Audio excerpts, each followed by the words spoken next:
Okay, we're working on getting the stream to go live. There's some footage. Looks good.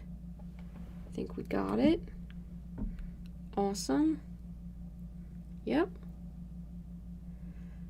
I think we are live. Hopefully the audio is good. It looks like everything's working on my end, so do let me know, if the stream stops, if I don't hear something, all the regular troubleshooting kind of stuff. Tonight's a little bit different. I am working on painting this Marathi for a commission for a friend. So I've got big Marathi and I've got little Marathi, and I'm painting both of them. Yeah, so that's what I'm going to be working on. I feel like this should have been done ages ago, but I was moving and going through some major life changes, and the person who commissioned me was kind enough to wait for all of that to get settled. Has been very patient. But I do know that this is going to be a part of their Daughters of Cain army, and I imagine they're going to kind of want it done at some point, and I haven't worked on it in a while, so I want to at least be able to show some progress and try and get it done. Probably not before the end of this month, but maybe by the end of next month. We'll see. These hobby streams have been a great way for me to stay motivated and focused, because usually someone will come in and I'll have something to talk about, and I won't get distracted by putting something on Netflix or having to change my musical selection all the time. So, this works out really good for me anyway. I launched right in to streaming. I don't think I made an announcement to everybody of what I was doing, so I should do that. Make sure the people know that they have the option to watch me if they want to. Again, let me know if everything's working.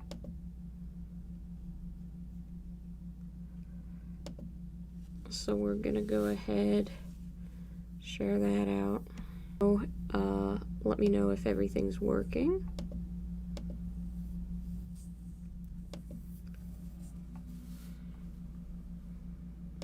Remember to do all those promotional things like the good hobbyists do. Maybe I need to eventually set up a little Discord for people to get notified or whatever else. We'll see.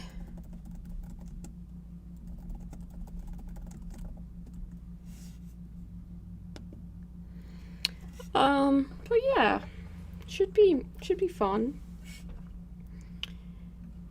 Paint a snake lady, it's one of those big showpiece, centerpiece models.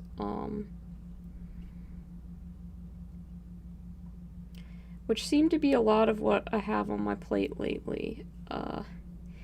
After I finish Marathi, I'm going to paint some orc infantry, or just like a palette cleanser type random 3D printed model, something smaller that isn't quite such a big production, so I can get it done in like one or two painting sessions, not have to worry about all the highlights, all the details, all that good stuff. So getting this one out of the way.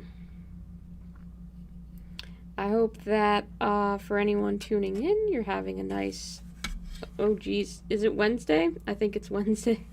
A nice Wednesday evening. Losing track of the days here. That's okay.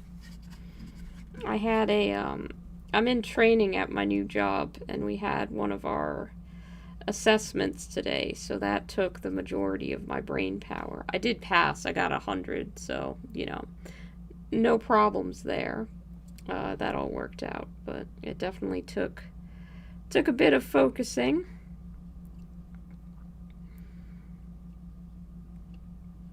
But now I get to put all of my concentration into working on painting some snakes.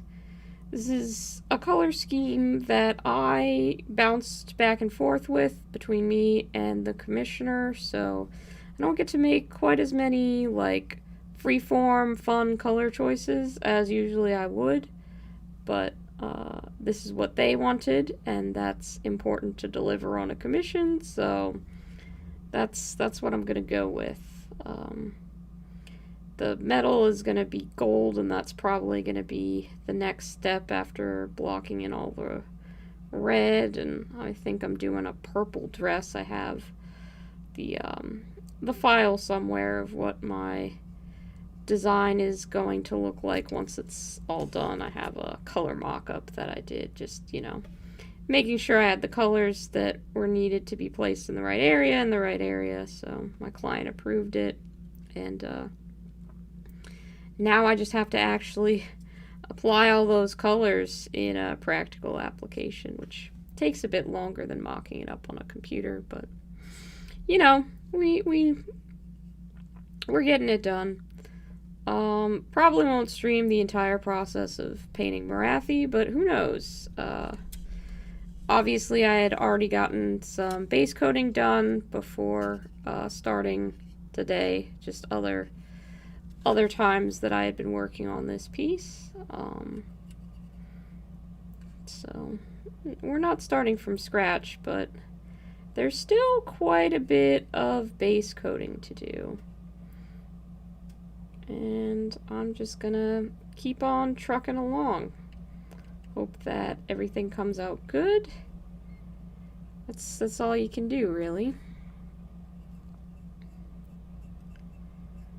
I got a lot of really great television show recommendations from everybody last night, and it was too late in the evening after I streamed to try out any of them, so we'll see about ending at a more reasonable hour, so maybe I can try something out. Though a lot of them were movies, so those tend to be longer than like a 30-minute episode or something like that, which is what I usually try and get in before bed.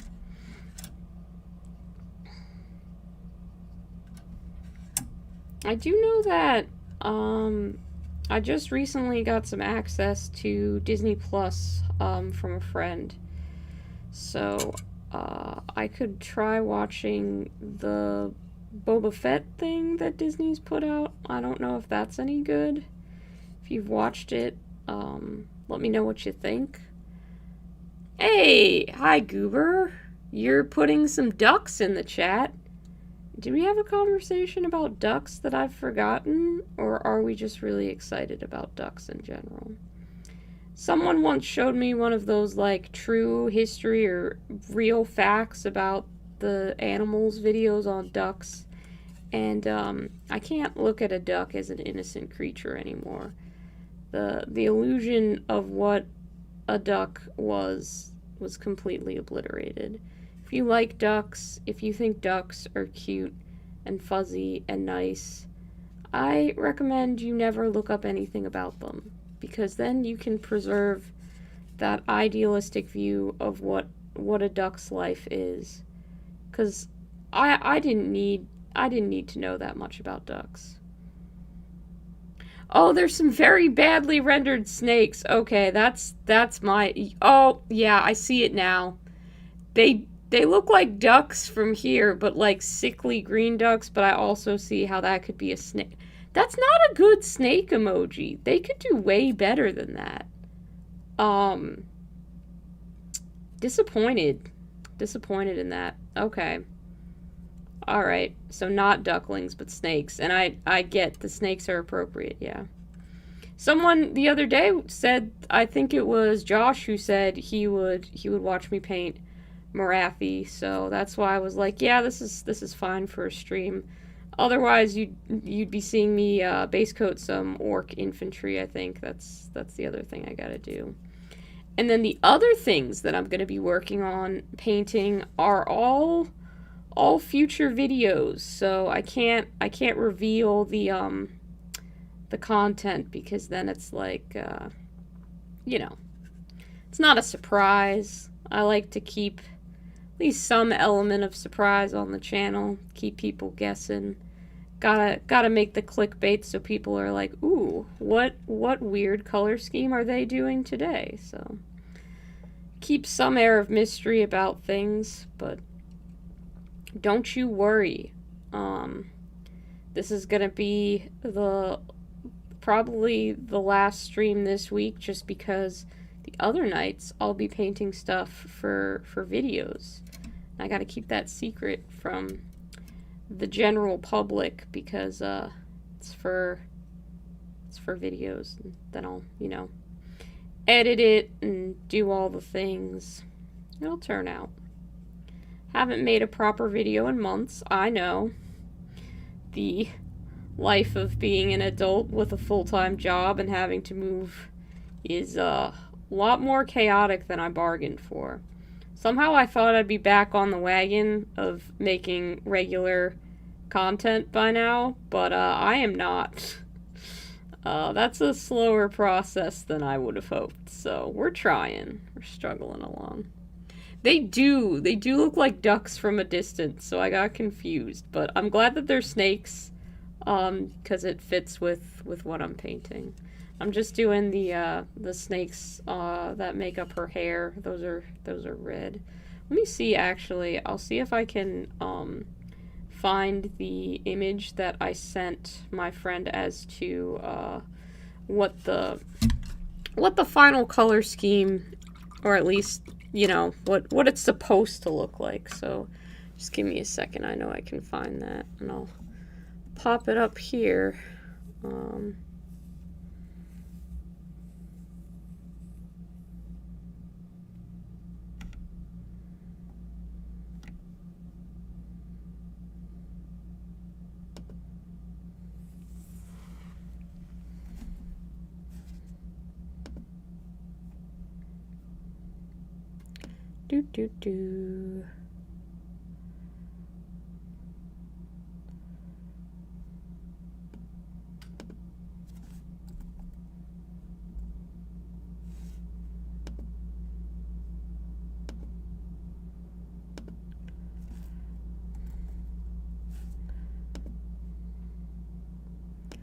Okay, looking through some of my files to find this color scheme.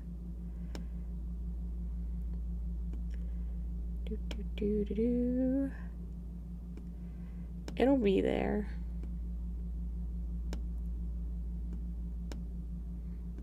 Ah, there we go. There we go. It's probably good for me to actually remember what I'm supposed to be painting as well. You know, that's probably going to be helpful in the long run. So let me get that image saved, and then I will get it put up here.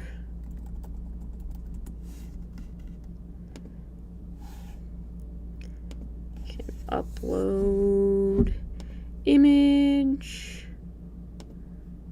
and browse and find the picture that I need. Right there. Oh, that's big. Hang on. It's big. We're going to shrink it down.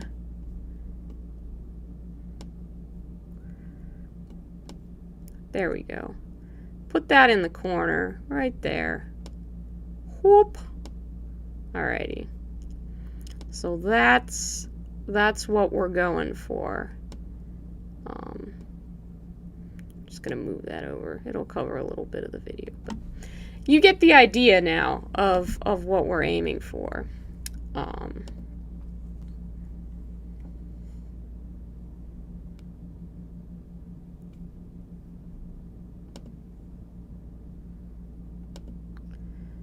Alright, I think there may have been just a little bit of buffering because I had several programs open. I'm closing them now so that the stream can run a bit smoother. and hopefully won't be interrupted by anything else. So apologies there, you know, all running stuff off the same computer. It'll do that sometimes. Bear with it if there's a little bit of buffering. Hopefully it picks up soon enough. If it completely freezes, let me know. I can check everything and make sure that we're still good. So I think in terms of clients and connection, I'm still where I'm supposed to be. Just YouTube being a little slow, a little buffery, but that's okay. We'll get there. I think it's good to have the example right there so you can see what I'm going for. See what the end goal is. Now, it won't exactly be like that because, you know, I just picked whatever colors on my art program were available and kind of pasted them all into that image. So it won't be quite the same, but we're gonna go for at least something similar.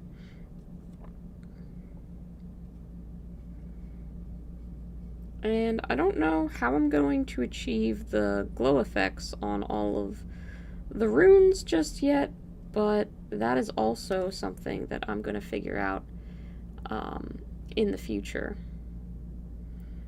And once I do that, I'll get that on there. But I think I probably need to have everything base coated before that happens, so...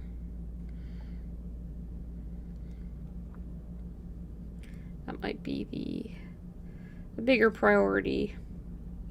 Getting all the little details inside the snake's mouth, too, is, they got a lot of little tiny parts. Try not to gum them up too much. Okay, it looks like, YouTube has figured out what I'm doing again. So, looks like the stream quality should be improving. I'm hoping so. Alright. There we go.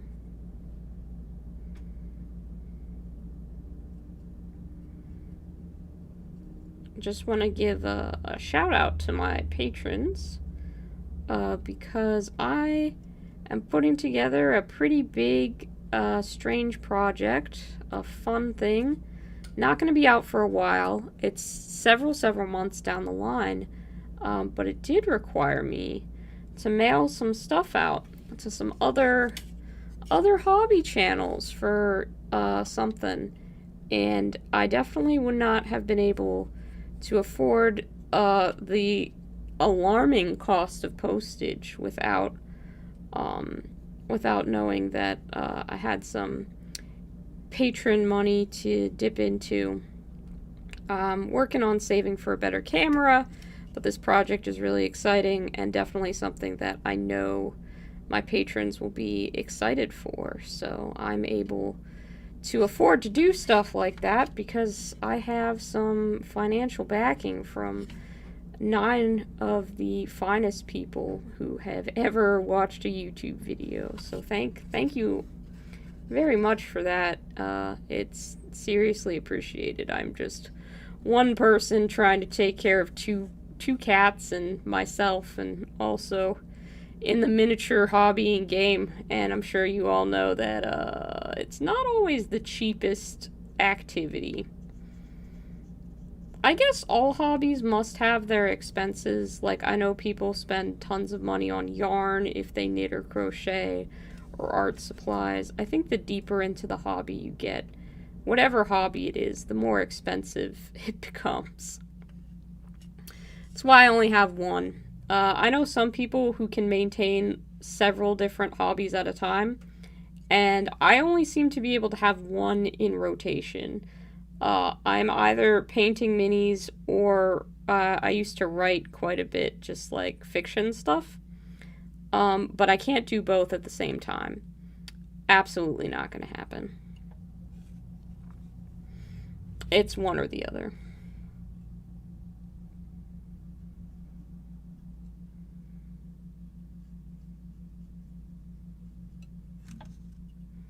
least with painting miniatures, I don't feel the same way about memorizing game rules and game sets, so I can jump from game to game if I get bored, but jumping from hobby to hobby isn't quite as easy for me.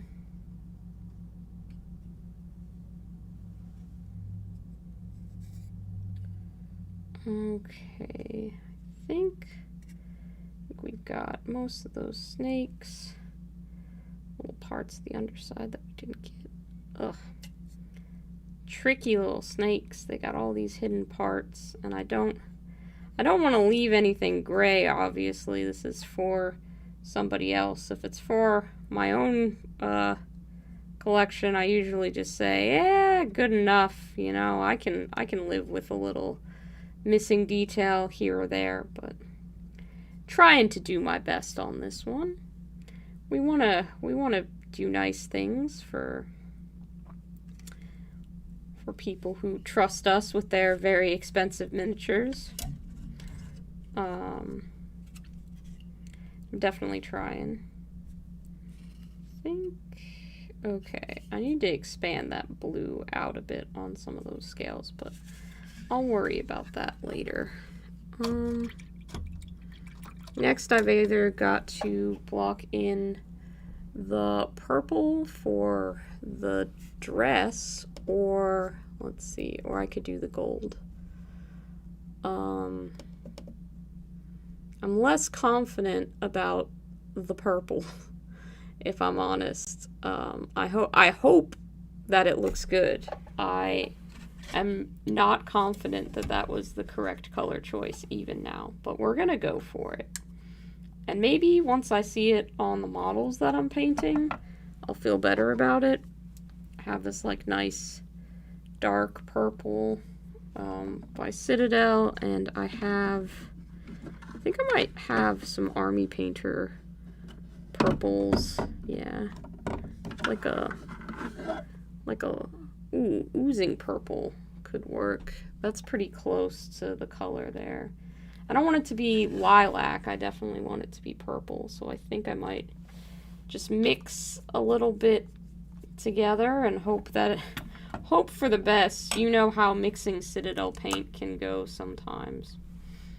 It doesn't always turn out the way that you want, but we're gonna give it a try today and see what we get. And I hope I did not just drop purple all over that model. Yeah, that's still purple. That's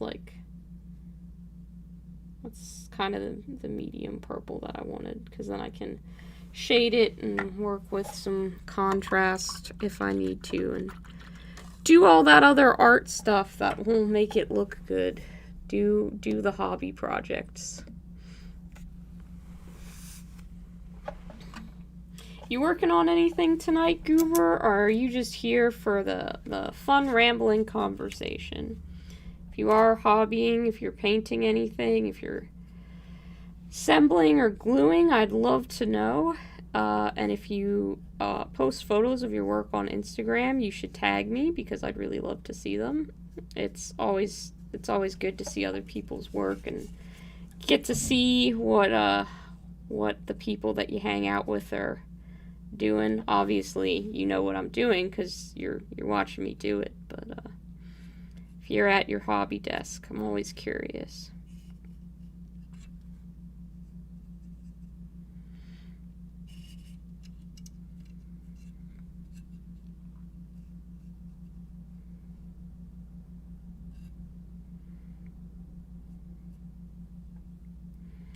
I'm really surprised that Hector hasn't come by yet. He was screaming at me earlier because I was off routine and hadn't started painting yet, so he might come by.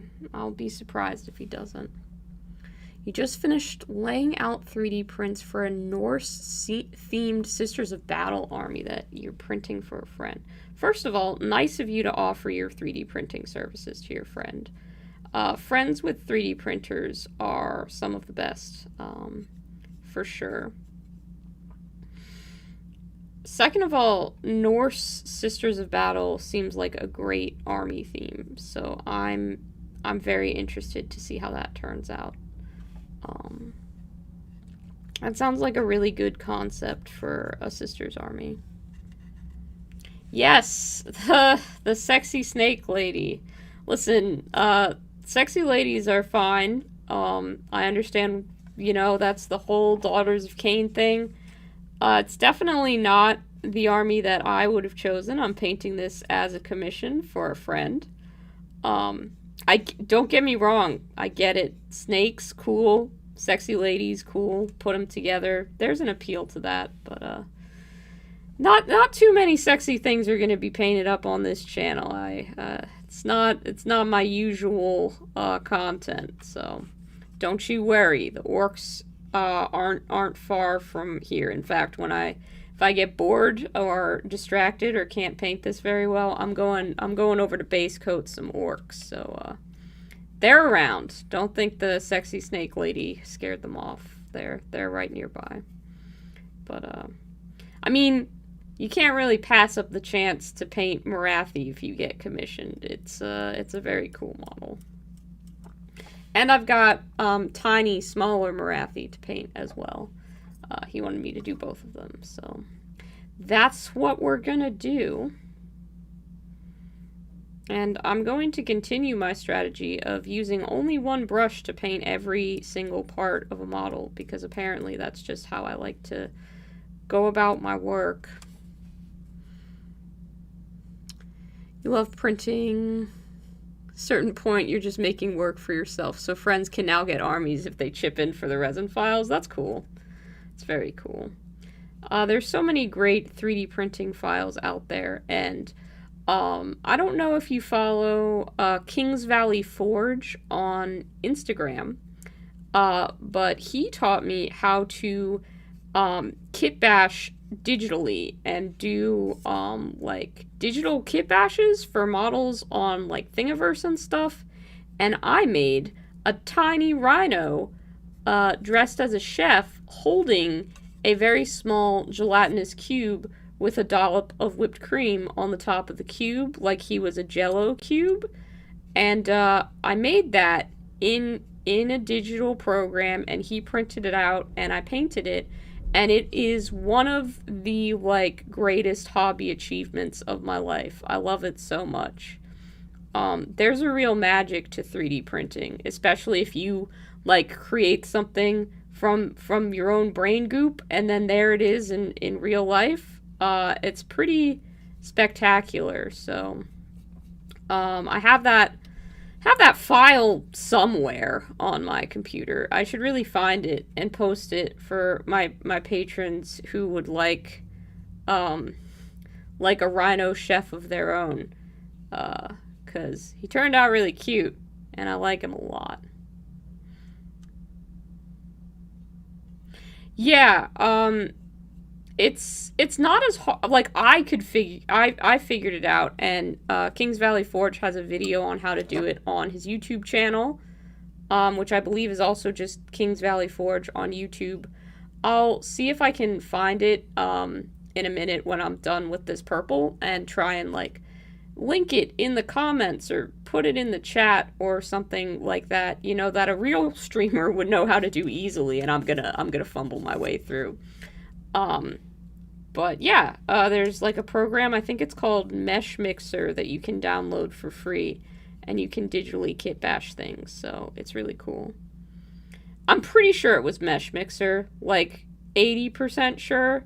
I think currently I've uninstalled that program on my computer just to make room for other projects, because I'm running out of storage, frankly, on this laptop, and that's the realistic part of it. So I was like, I'm probably not going to digitally kit bash anything for a little while. But I think it was Mesh Mixer. So yeah, it was a little complicated, but it wasn't bad. I think there was a bit of a problem in that I'm not a 3D printer. So some of the changes I made when I sent them back, he'd be like, so I see what you did here. However, you left a gap, so this is going to be a little hard to 3D print. So I'm just gonna make a quick edit to like move this or adjust that. Um, yeah, it puts stuff together too. It's pretty cool. There are elements of it that are a little bit like ZBrush, which is a proper 3D sculpting program that I do know how to use because art school, but I don't use because I didn't really love 3D modeling the way that other people did. Um, a lot of 3D printers want to get into 3D modeling and stuff like that, but it's a very technical feeling program. You have to move stuff along a grid a lot of the time. It's not as like free form as painting to me. It's not as tactile as drawing. So I struggled with that a lot in school, and it's not something I ever had a super strong desire to go back and do. I know the very basics of it. I can make some stuff. I have some 3D models that I've made somewhere on a flash drive, but nothing that I would be super proud of, and certainly nothing that led to a career in 3D modeling or anything like that. But it's nice to have that knowledge. Can appreciate the work that people do. Especially if they're able to do stuff quickly. It's pretty impressive. Just wasn't one of those creative things that really clicked for me.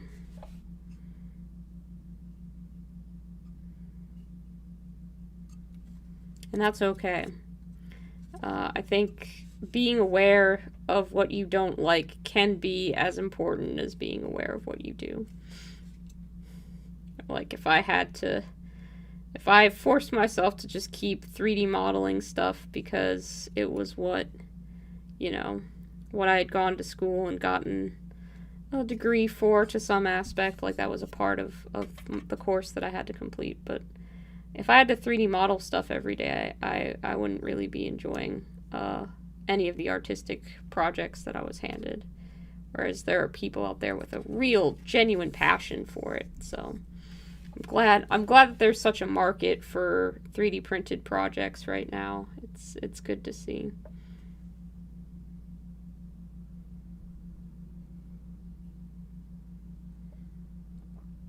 Oh, I totally missed your comment there, Olive. Sorry about that. You said that Yuan-Ti are problematic as all get out, but somehow they always wind up appearing in the D&D games that you run. Yeah, that's fair. They're, they're not perfect like a lot of the D&D races, and then Wizards of the Coast is like, oh hey, we've realized there's some problematic stuff in our books, we're gonna fix that. And it's like, you made changes. I see that, Wizards. You did, in fact, change some things. Did you fix any of your problems? Not sure about that. Can't say for certain one way or the other.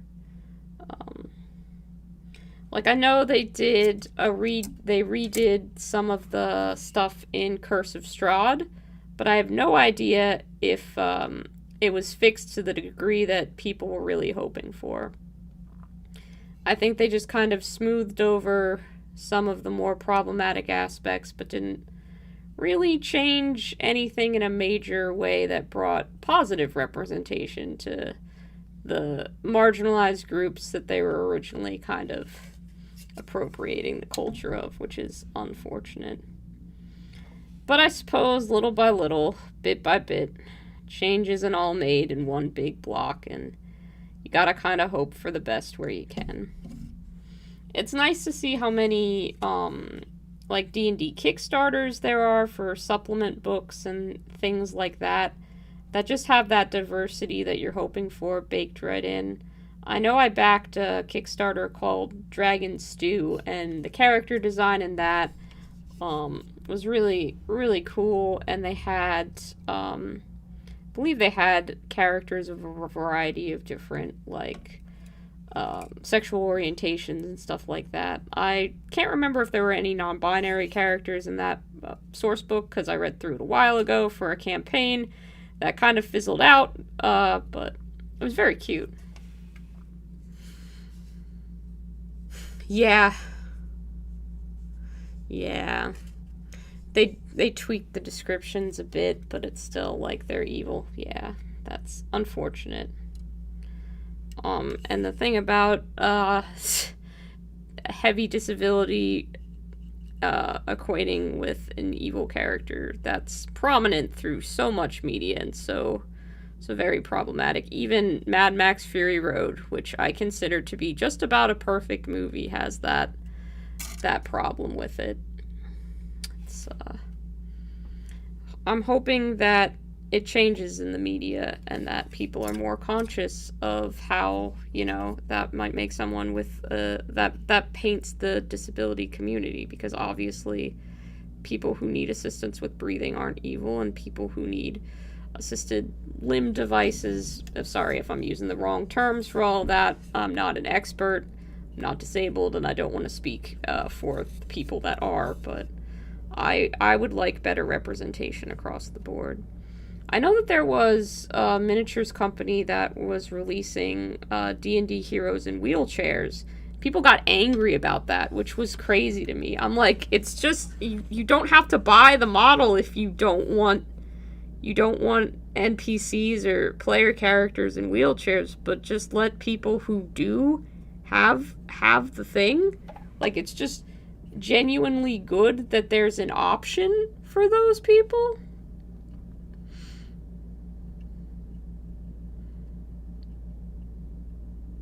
Oh, nice. Congratulations, Goober. That sounds like a really cool project to have on the table. I hope that goes well. Definitely let me know about the Kickstarter. I'll be interested to check that out. Ugh, jeez. Yeah, painting them as not quite human is not good.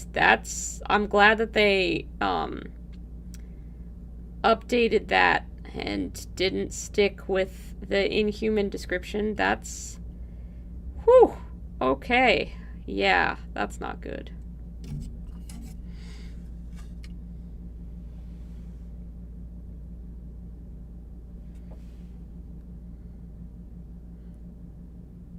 Yeah.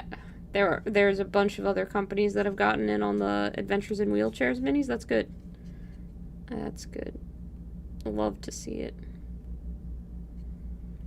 And I mean, I remember just playing Bloodborne, the video game. If one of your enemies was in a wheelchair, he just had a gun and could still kill you. Like, just like any other enemy, he was just as dangerous, which I don't know if that's, not great representation or whatever, but there are ways that anyone can participate in a fight regardless, so, just give your artificer a wheelchair and a gun, and you're good to go. They shouldn't have any problems getting up to usual D&D shenanigans.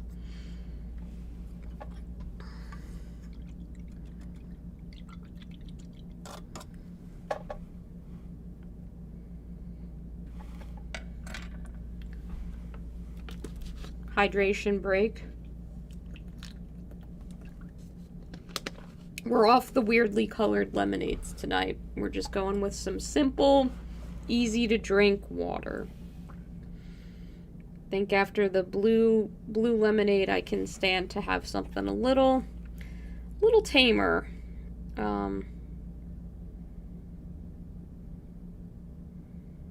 Reduce a little bit of that sugar content. Although I have had 2 cookies and a brownie today, so we're not succeeding in all areas, but we're trying. Slowly. Little by little.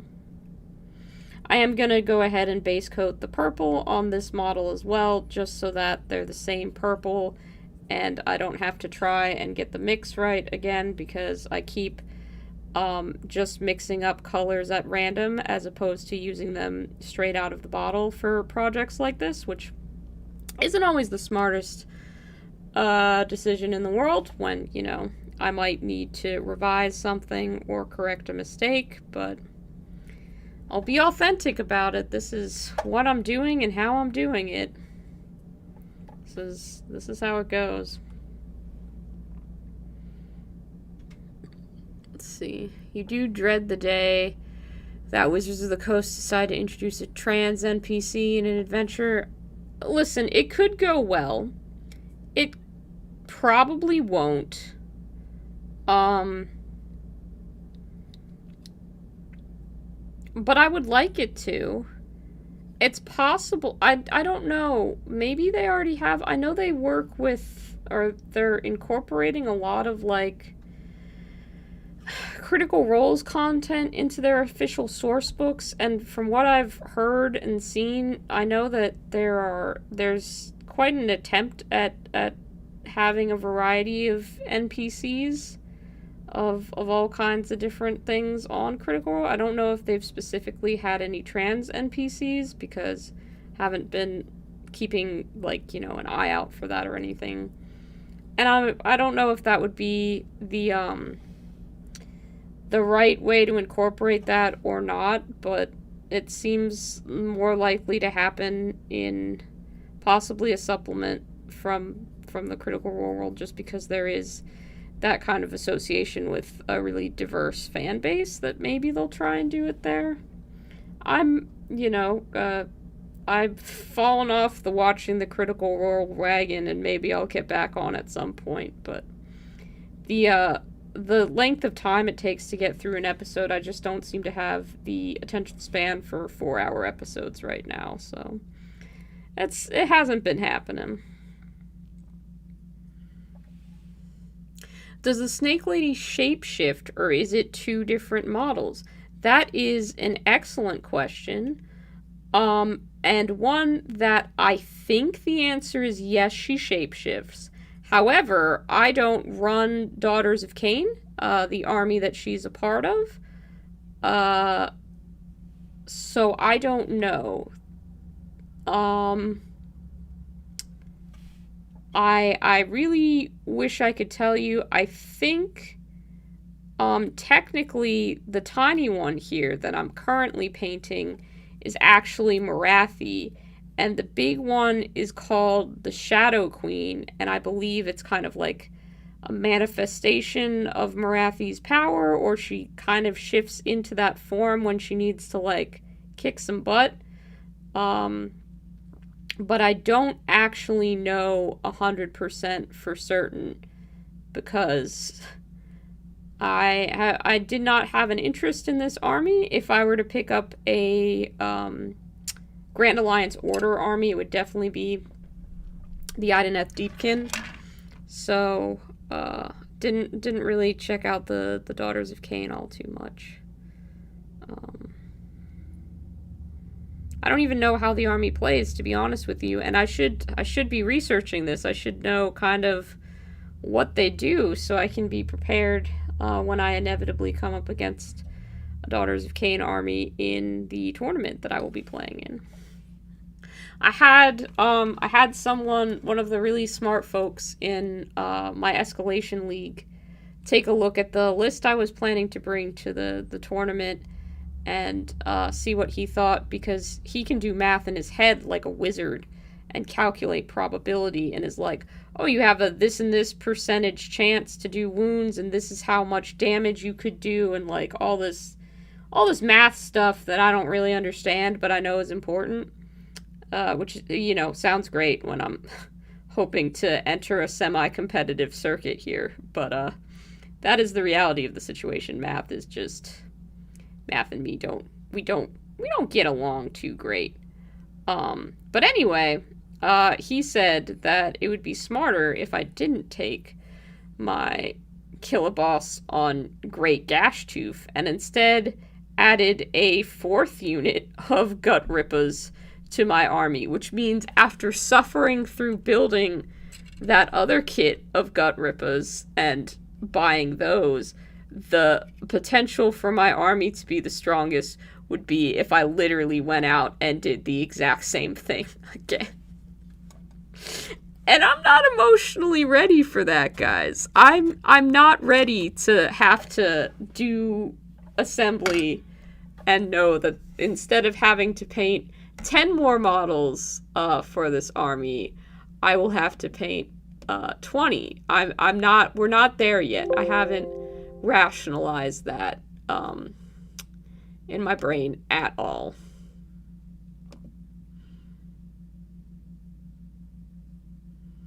I don't know what color shoes you're supposed to have, Tiny Morathi, but I think I'll just make them gold like everything else. And hopefully I have a decent gold metallic. We've got Turbo Dork Radium, which I think is a pretty good gold, so we'll do that for all of the gold parts. Your favorite order faction is Seraphon. You did a 3D dino army and used some old dinosaur toys as part of it. That sounds amazing. Seraphon are very cool. It's just, I have this bad habit of finding and wanting to paint horde armies, so I have to love the infantry and how they look, or else the armies it's just not going to get done. I know with skinks, the sculpts are a lot older. They look a little bit doofy, if I'm being honest, just a little bit, and I didn't quite love how that was rendered, so I ended up not choosing Seraphon when I was selecting which army I was gonna pick up. And I have quite a few different Age of Sigmar armies, none of which are painted to a complete 2,000 points, mind you. Just works in progress, really.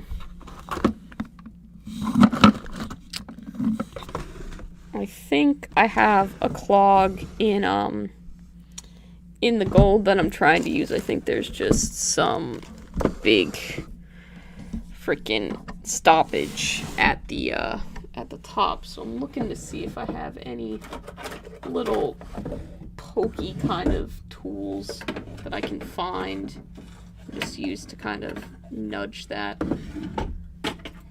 I have one tool somewhere that I love using for problems like that, and I have misplaced it and can't seem to find it, so we'll have to see if we have a substitute around. This could work. This could work.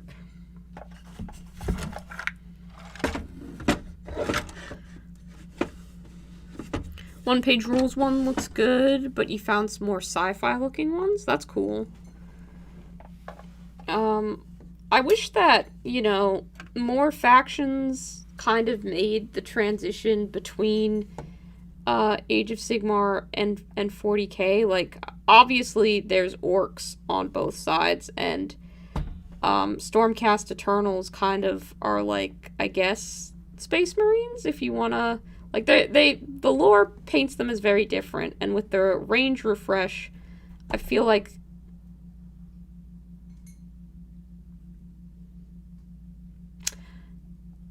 I feel like the models look different enough that there's sorry, this isn't going the way that I hoped that it would, getting this block cleared. The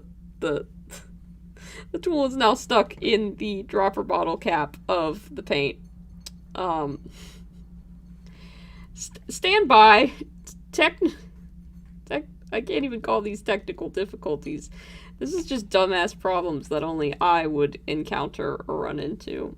I'm definitely gonna get paint all over my hands trying to figure this out. Don't judge me. Please. I can't take it. Or I don't know what to do. How did that even happen? It's like I was able to get it in, but I can't get it out. There we go. There we go. Crisis averted. Don't judge me for what I do or say here tonight, trying to clear out. See, there was gunk in it. I wasn't wrong about that. Momentary setback. That's all it was. No need to fear. Crisis averted. Problem freaking solved. Beautiful kind of gold purple color that we have there. And I think it'll look really great with the gold and purple already on this model. Well, there's no gold on this model yet, but there's about to be. There's gold all over my hand.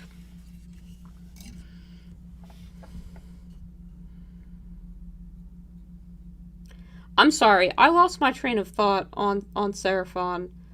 I think what I was saying is I wish that there were more factions like orcs that kind of exist both in a 40k sense and a Age of Sigmar sense. It's kind of a shame to me that there aren't, because I would totally love to see what 40k Skaven or 40k Seraphon look like. I think some space rats and some space dinosaurs in space with space tools would be really, really fun to see. And it's frankly a shame that we don't get to see that.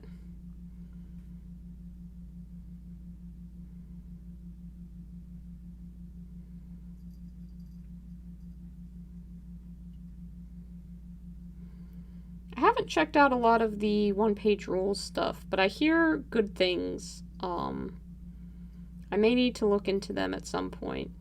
I'm just trying to kind of tackle some of the stuff that's already on my hobby list before getting new games. Now, of course, that's not going to work, because the second that something shiny and my aesthetic comes out, or a Kickstarter comes in, I'll have to tackle the shiny new thing and just go after that. I don't know, I can't say whether or not my enthusiasm for painting Age of Sigmar is going to change once I have my 2,000 point army, if I'm just going to be like, yep, I'm good now, I'm ready to move on to like more Blood Bowl stuff or more 40k stuff, or if I'm just like, nope, time to pick up a new Age of Sigmar army. So that'll be interesting to see where that ends up. Models are awesome and the games are very good. Okay, cool. Yeah, I like that they're model agnostic. I think that was really what drove me to pick up Stargrave and to special order Silver Bayonet from my local game store. I have that just kind of on back order while I wait for that to come in, which is fine. I can wait for a game. There's no rush. Plenty of other things to paint. Last night I got into kind of rambling about my passion for animation history, and I was thinking I should do a video talking about that and painting some of the miniatures from Townsfolk Tussle. I don't know if you guys think that might be a good video idea, but it's definitely one that I had, kind of one that I'd be interested in doing, but it would be more of like a little bit of a history lesson and also some painting, so I'm not sure if I'm qualified to make that kind of content, but then again, I do have an art degree that I'm not using, so I might as well, right? Oh, you can't see what I'm painting. You're really looking forward to... Oh, hi, Evil Anno, and it is going. I solved a clog in one of my paint dropper bottles, so totally aced that little hobby situation. It's going great. I am really looking forward to playing Stargrave someday. That's all I can tell you about that. I bought the book. I have kit bashed a few members of the crew, and then kind of wanted to redo them or look at things more. Initially, I was going to be playing with people that caused me a great deal of unhappiness recently, so my enthusiasm kind of died down for that. Unfortunately, the people that I used to live with were excited for Stargrave, and we never got around to playing it, and some things went wrong, so they're not really going to be people that I play games with anymore, which is fine. But I'll have to see if I can find some other people interested in Stargrave in my area to give it a try. I do tend to collect RPG books and gaming books like that, just sort of almost as a inspiration. I like looking through them, and I like once I had kind of heard the idea of what a skirmish game was, because I don't have the most experience playing games. I fell in love with that idea, so I was very excited about Stargrave, and 52 Miniatures made the world's most compelling, wonderful video about Stargrave. I think I've watched that video about 6 or 7 times because it's just charming and inviting and makes Stargrave seem like such a cool thing, and I love it. So it definitely was a good reason for me to pick up Stargrave, and I'll get round to playing it someday, I'm sure, but I just don't know who, when, or who with, or anything like that. You don't have to be sorry to hear that, and Hector doesn't want you to be, huh, baby? The important part is I'm in a much better situation now, which is all good. Don't have to think about that or dwell on it anymore. Just trying to move on from all that. Ain't we, buddy? Yeah. You're trying to eat that paintbrush. Please do not do that, Heck. He's over here. Yeah. Do you want some time on the air, Heck? You do? Hello. Hello, Heck. He's such a ham. What am I going to do with him? Always wanting all of the attention. All of the attention. Yeah, Rain in Hell looks like it'd be fun. I really want to try that one out.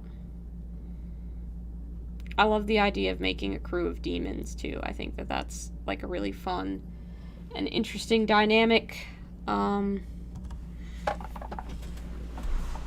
Because really anything can be a demon. You can pick up whatever models you want. And while I think it's a great excuse for me to pick up some of those bloodletters, I think they're called, the like corn demon guys from Games Workshop, because apparently I just love spending way too much money on models. I think it's a great excuse for them, but sir, you cannot. Excuse me. Darling boy, get off the painting desk. That is you. You are my darling boy.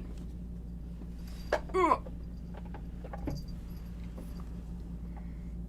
Cats. Can't live with them, can't live without them.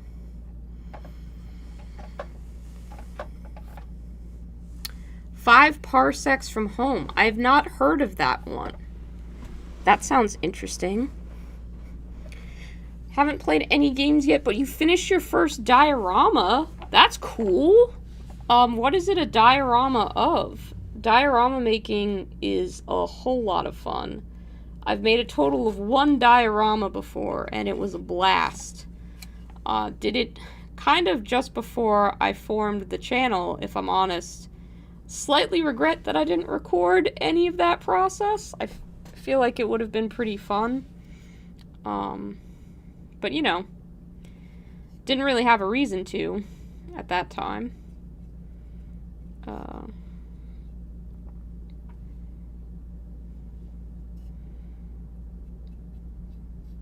This gold paint looks great, but it's thin, and I'm probably going to have to do 2 coats of it, which is not ideal. Might be able to solve it with a wash, but I really want, like, a nice rich gold on the gold parts. I feel like is what I ought to aim for.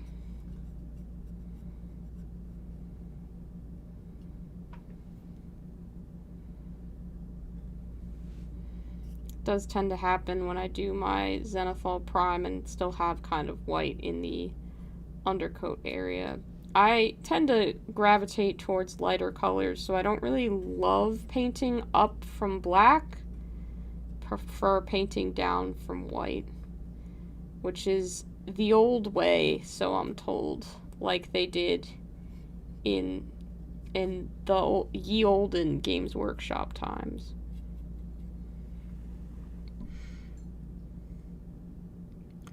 Five Parsecs is a solo sci-fi skirmish game with assorted tables and mechanics to generate an entire campaign in the Star Wars Fringe Firefly subgenre. Cool. I don't know quite what you mean by Star Wars Fringe. I'm hoping you mean kind of like The Mandalorian, where I can just be a bounty hunter protecting my own personal Baby Yoda, because I would like that. Also, they should be providing practical effect alien puppets to anyone who wants them. That would be nice. I love that Baby Yoda is a practical effect, and I will die on that hill. I think we need more of those in this world. I wish I could say 2022 will be the year of practical effects, but I am not up to date with what movies are being made, so the best I can do is just hope that they'll continue. I feel like, at least on The Mandalorian, when they release if they release a new season, they're probably gonna do another season of that. I can get some more sweet Baby Yoda shots. Cool. Yeah. Gotcha. The first is a plague doctor dissecting a corpse, holding the heart in his hand, and the second is a tide pool with some jellyfish and Okay, those are two very different themes. I have to admit, way more interested in the plague doctor one, because that just sounds very, very cool to see in a diorama format. I would love to check that out if you have that posted anywhere. I'd be super interested in seeing it. Practical effects are good. Yeah, they are. Every time I rewatch the Dark Crystal series on Netflix, I'm astounded. It's so good. It's so good. Got a ship, and you have to scrape money together to keep it flying. I can see, yeah, that would involve a lot of running and shooting, I'm sure. I don't imagine that space travel is a cheap thing.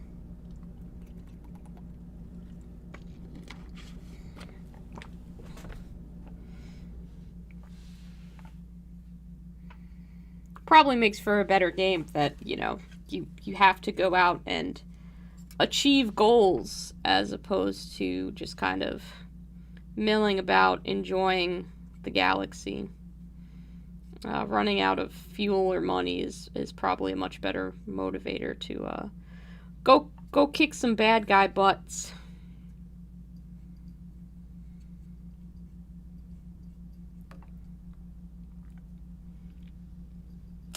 You only posted it on some Discord server? I mean, that's fine. You post your work where you're comfortable. Like, if you're just one of those people who doesn't really want to do social media, Discord's great for that. I've found so many friends in hobby Discord communities. It's been wonderful. There's some really, really great community to be gained just by finding a server that you enjoy.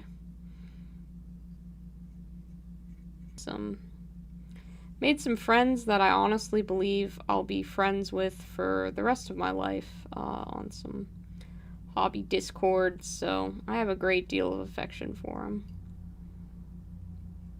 I think Discord in and of itself is a pretty cool service.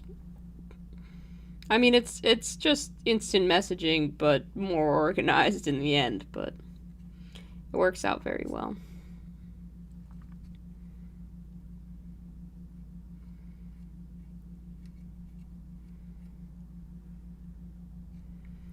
Gotten the gold on the back of her crown as well. And I think I was planning to do the spikes in gold, but I need to double check my reference image so I can make sure that I got that right.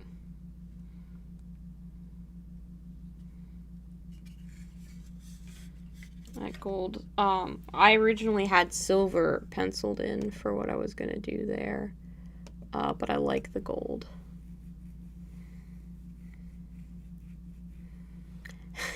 In the mid-aughts, yeah, it does feel like a mid-aughts forum.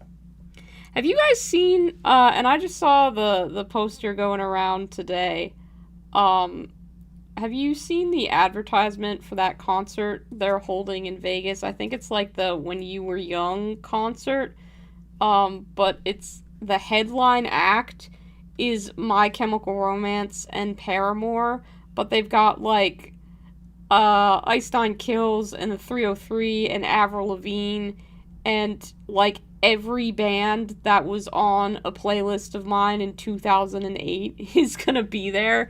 There's like 30 bands or something crazy like that are all gonna be in Las Vegas at one show, which I don't even know logistically how that's possible, but the tour poster for it looks like a Tumblr post of someone's like dream band that they would have made, as opposed to like a real thing that is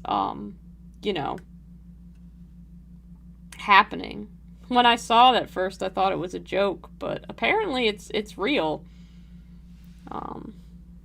I can't say that I would feel safe going to a huge concert in just yet with a raging pandemic in Las Vegas, but I hope that the people who go have a really nice time.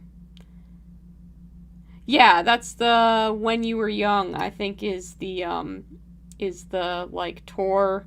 It looks like it should be Warped Tour. You think you just aged Shank from the wrong grail? Yeah, that's fair enough. But like, yeah. All the music I listen to is apparently old now. I don't know how I feel about that, if I'm honest with y'all. It's not a great feeling. It's kind of just weird. So I imagine people older than me are like, I don't even know any of these bands, or these bands annoyed me, so how old am I? Like, I guess, I am not a youth anymore. I'm not hip with the cool kids, and that's okay.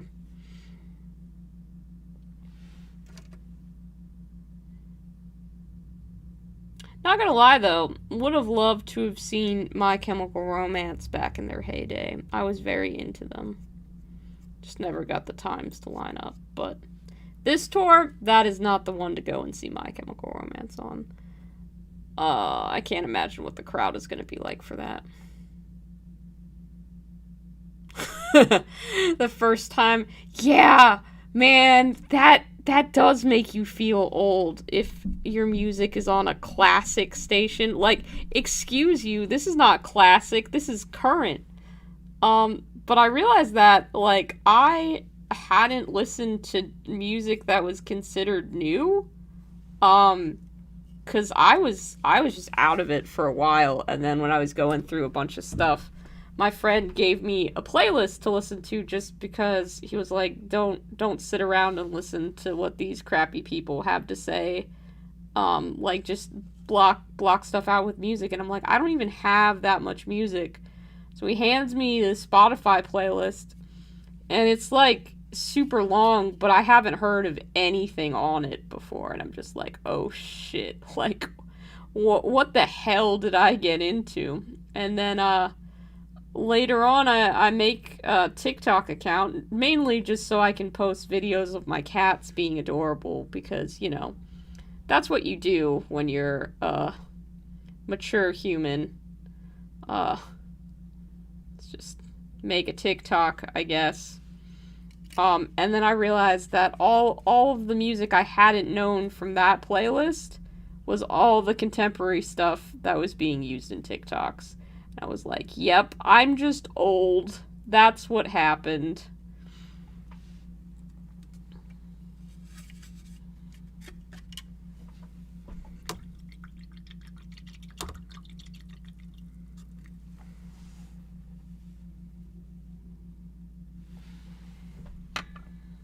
I don't want to paint this gold anymore. I'm getting bored of painting metal.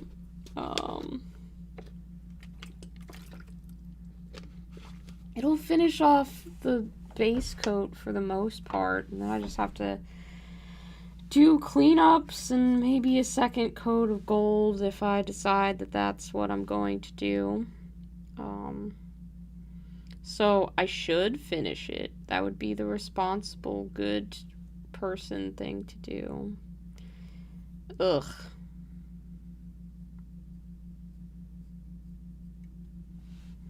I'll feel better once the base coats are done, probably.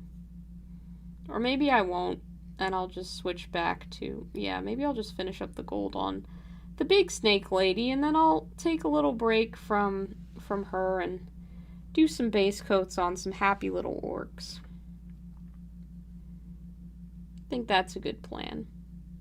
'Cause, like, I've been painting on my commission piece for an hour.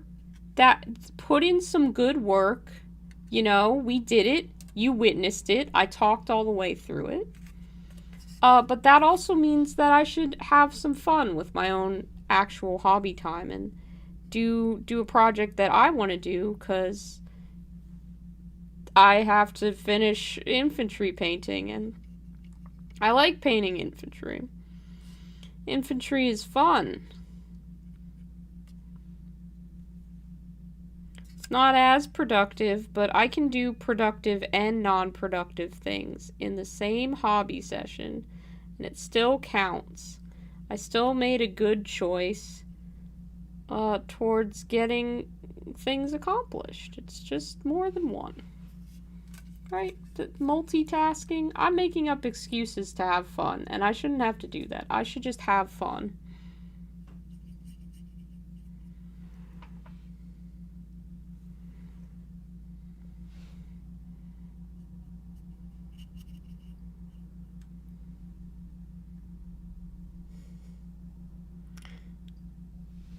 That's fair enough. I think I started listening to music around 10 or 11, probably, like, seriously, because I think that's when I got my own music player, and I can't remember if it was, like, a really chonky iPod, or if it was, like a Walkman or something, but it was something that I could take on the bus to school and listen to music, and bus rides were really where I developed a taste for whatever music I wanted to listen to, so.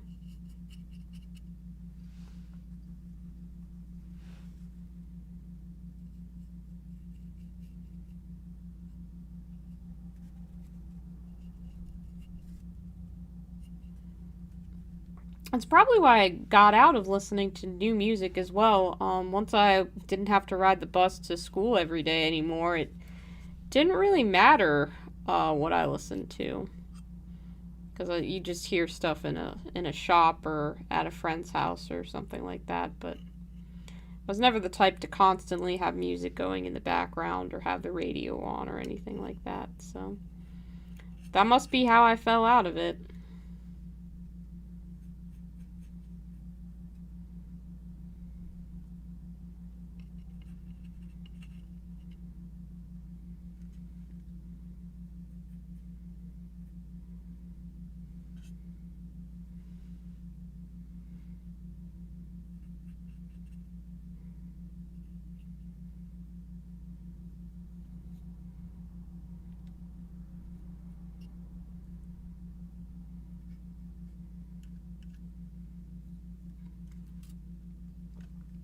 I think that's all the stuff that I needed to base coat gold on this model.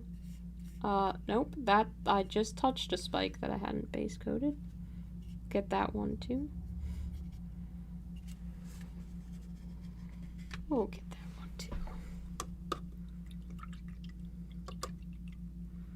You used to listen to music during your hobby time, and then you learned about paint streams. Well, yep, I'm here to natter on about whatever topics we bring up. So, yep. Thank you for hoping that we have fun, Olivia. I appreciate that. I think I'm having a good bit of fun. Or at least I will be in a little bit. It's not been a slog, but I could stand to paint something else. So I think we'll set Marathi aside for now. Break out some orcs and just base coat some orc skin, because that's nice and simple. Put Marathi to the side. I'll put her back in the display case, actually. That's the safest place for her and her companion, because the cats will kill everything. Everything of value in this house could, at any point in time, be sacrificed to a cat unwittingly.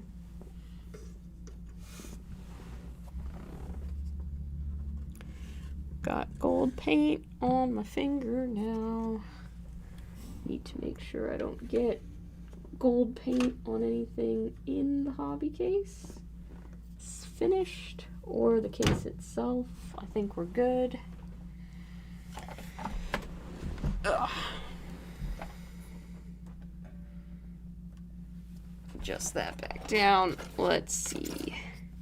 1 orc. 2 orc. Red orc. Blue orc. Couldn't resist making the Dr. Seuss joke. Now, it's a shame, I think, that these aren't the orcs. They're not the same as the ones you get in the Dominion box. I mean, it's great for me, because I get more variety of sculpt. But it's also like, you want to paint a variety of sculpts? Buy the new orc box. It'll cost you more than, you know, buying a half of the Dominion box online will. But you wanted variety. That's your own fault for wanting things. That's not our 2, 4, 6, 8, 10. Okay, that's 10 orcs. It's not our fault for making a variety of things. Ugh. Anyway, I'm really just complaining because if I have to add another unit of orcs to my army to make them competitively viable, I have to decide whether that is going to be me buying another half of the Dominion box and hoping that it's already assembled, or biting the bullet, spending a little bit more money, but getting to paint these newer, or not, I don't even know if newer, because I guess they were made at the same time, but these greater variety of sculpts, I suppose, is what I should say. I'm gonna just pile these boys off to the side, clear some room, and get my base holder.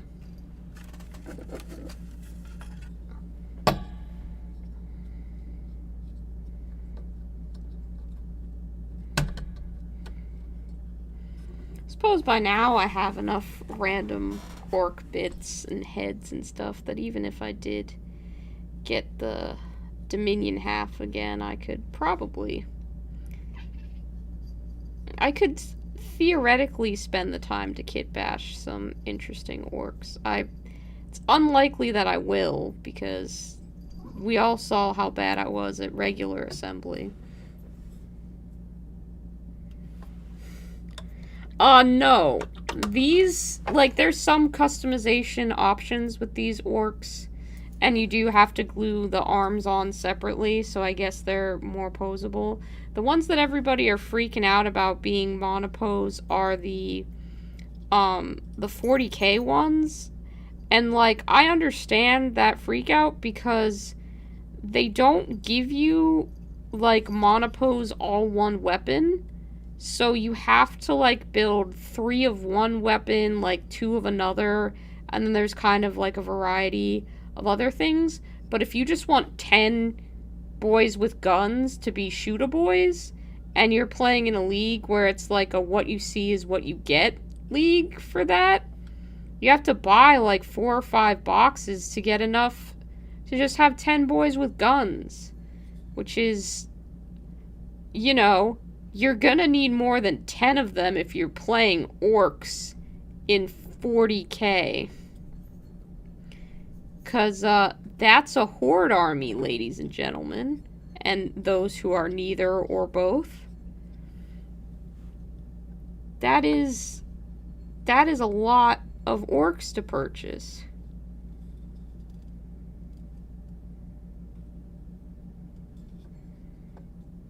Yeah.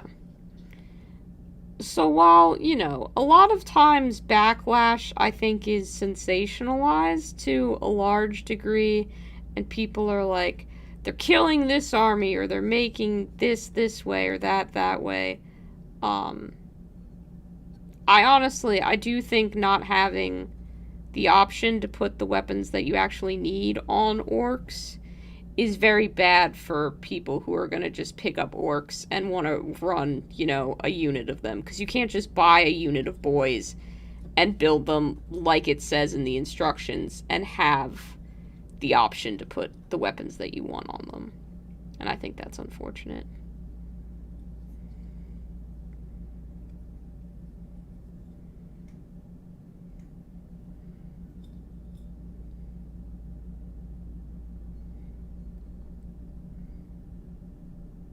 Yeah, one pose is fine, but you gotta have weapon choices if there's a choice in the rules. I absolutely agree.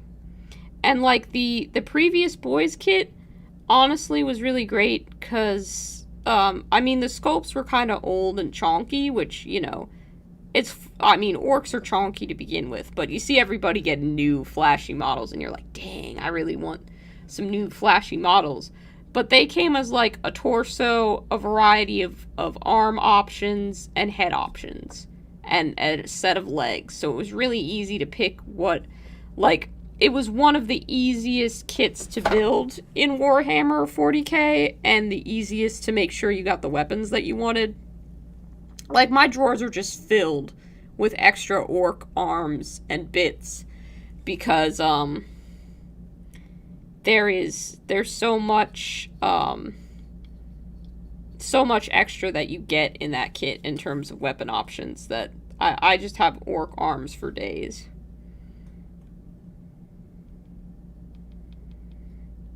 If you want to stay apprised of following Warhammer drama, because honestly, I find it kind of fun sometimes to see what people are freaking out about, and what the news is, and what is getting everybody's goat this week in terms of what Warhammer did. There's a channel called Discourse Miniatures, and she does some funny skits to explain that everything that's happened the past few days in the Warhammer hobby. It's quite good. Channel that I enjoy. Almost always gets a chuckle out of me. And usually the videos are like, you know, 10 to 15 minutes long. So they're good, like, I am barely awake in the morning and just need some content to go along with my serial kind of videos. I appreciate that there are people making content that perfectly fits that amount of time and that niche for me to have. Starting my day out with some spicy Warhammer takes. Yeah, definitely do. Discourse is fun. I think you'll like her content. Some of her videos are longer, but, like, there's literally one about the monopose orc thing. So, you know, if you're ever like, why do Instagram freak out over X? There's almost guaranteed to be a video from her about it that explains it.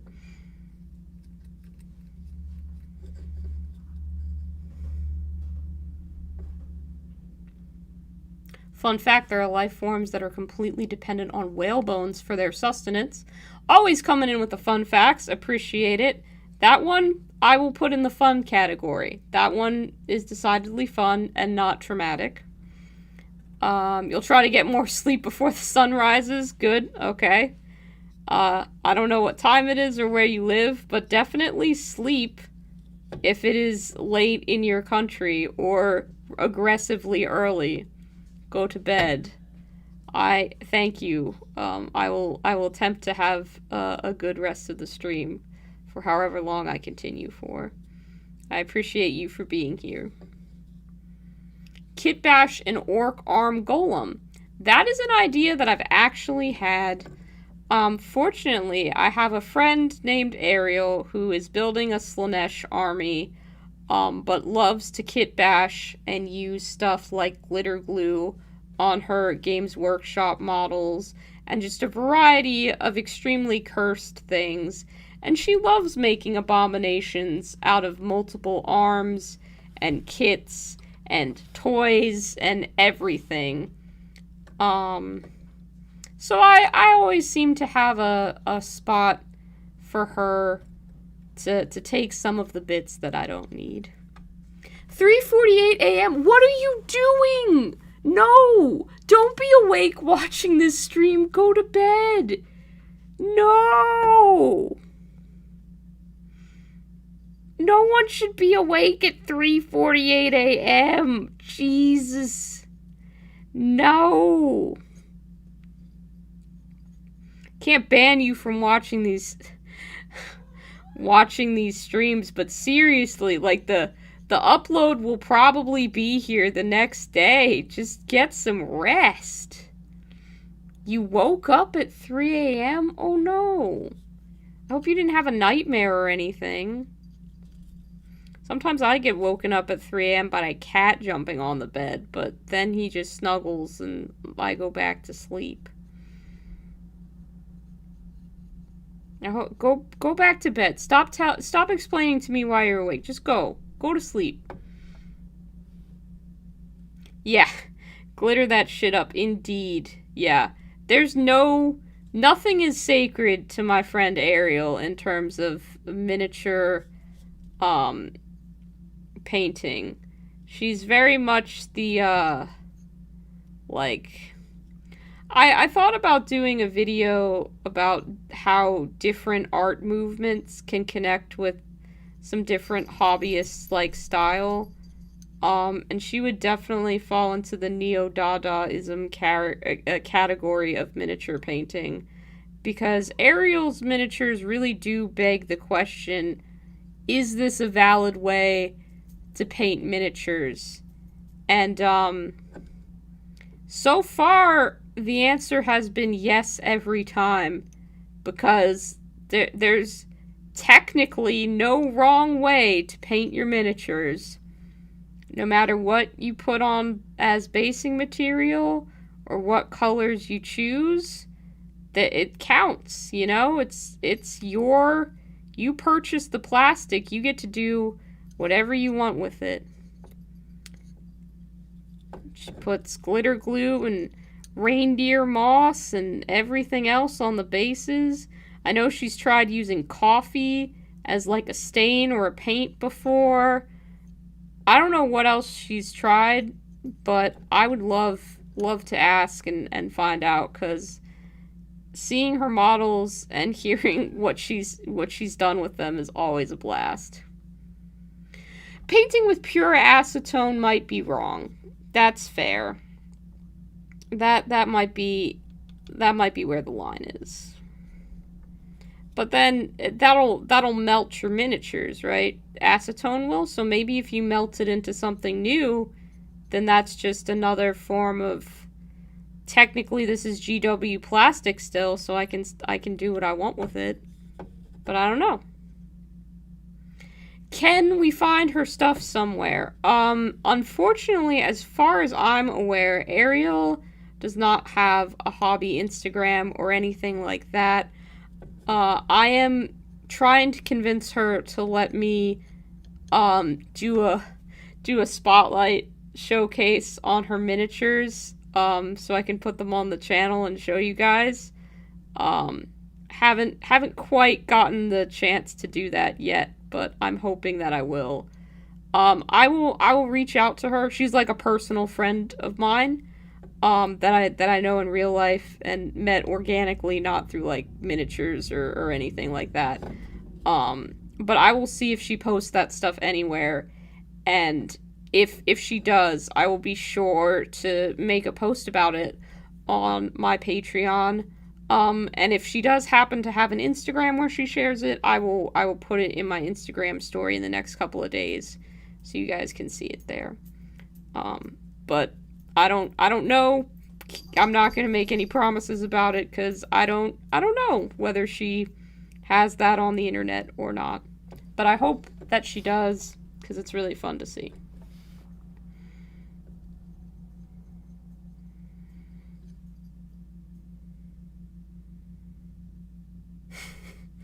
Yeah, there has got to be some sort of chaos faction where mostly melted official mini would fit. I don't know, maybe Nurgle, like that feels like it could fit in with all the gross Nurgle-y shit that people have. You know? Could fit there. Probably fit other places. I don't know. Maybe some horribly, like, malformed corn warriors who have been through, like, 1,000 battles and are just starting to melt with some of the chaos energy that they're imbued with, or some Tzeentch horror that looked too much into the books of knowledge and saw the other side and just started to lose their sanity. Could be. I don't know.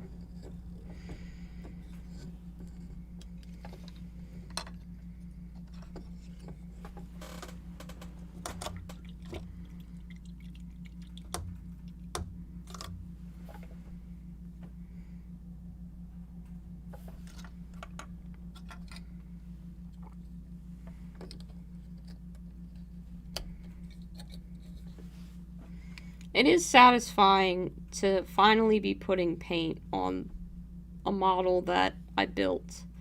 I've been really fortunate in that my friends have been able to be bribed to assemble for me, or I've bought models used, or if I did like a trade, the models I got were already assembled.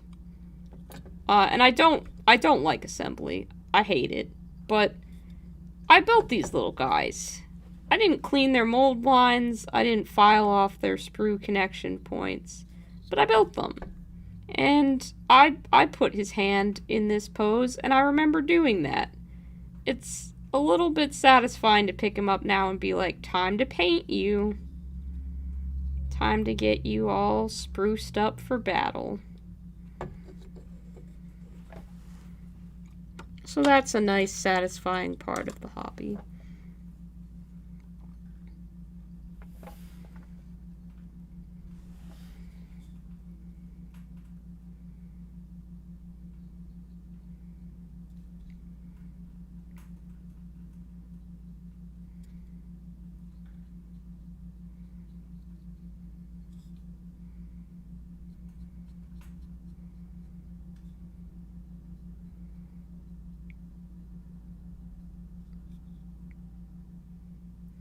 Amazing how much detail they got into these Cruel Boys models, even comparing it to something like Marathi. Like, there's a ton of detail on these guys between all the different straps, the little stitches.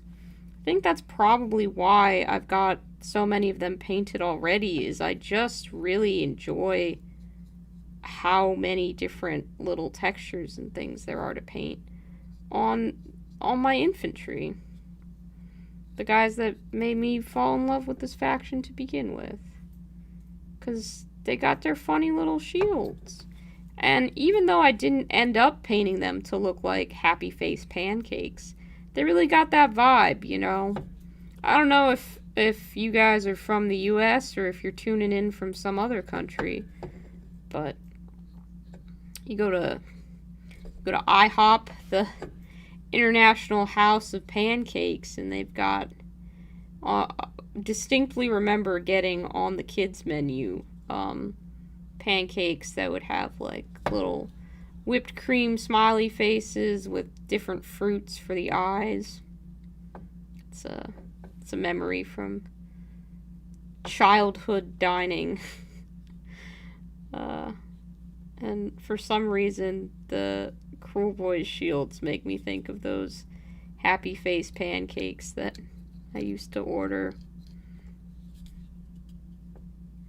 I had, obviously I have a different color scheme for my Cruel Boys army than pancakes, but pancakes would have been a valid option. I can actually show you because I have him close to hand, because I was just unpacking some models today when I was finding where I'd put Marafi, because I knew I needed to get to work on painting her. But I have... Oh, he's caught on the vulture. Hang on. There we go. I have this guy all finished up. This is the Killaboss on Great Gashtooth. And you can see that I've got his poured resin base on here, which I tried to kind of make look like grape soda, so I'm not sure if it'll show in this light, but there is a purple tint to it. You can kind of see it better where it seeps up on the creature's paw, and there's some like on the tip of his weapon to like represent the venom and stuff like that. But this is the look that I really went for with the army, and you can see he's important because he's got the checkers, and he's got checkers on his face shield thingy, and he's got the red plume because he's important. But I also wanted it to look like the skins that they make their clothes out of are these Gashtooth skins, so that's why they have these really fun zebra stripe gum kind of patterns to them, which are carried throughout the army. Yeah, this is the same army that the currently pink vulture is a part of. They're the same one.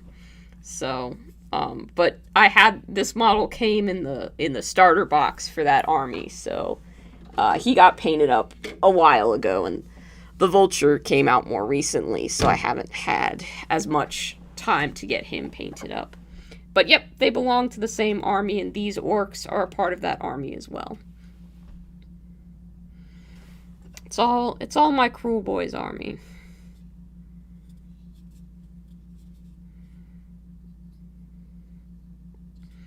But that model I just showed you, he's like the fully complete version with the resin pour on the base and everything. So that's the end goal for all of the models in the army, to have bases like that, to be finished with those same colors, to look to that standard. So that is what I'm working towards. And it's not the most practical or the quickest thing to do, but it for sure as hell is the one I chose, isn't it?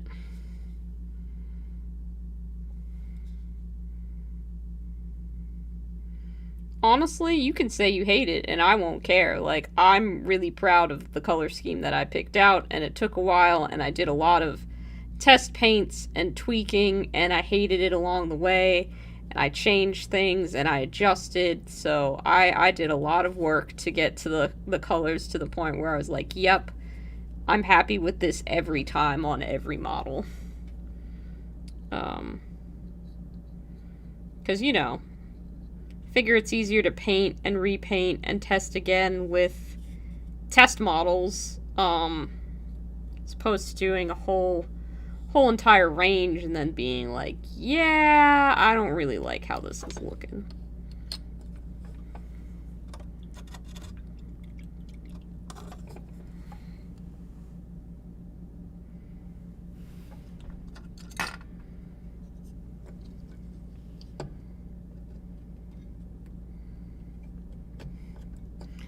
And hey, here's our banner guy, who looks just fine with the banner glued to the flagpole, mind you, as opposed to trying to get those little tiny baby stitches to end up together. That was never gonna happen.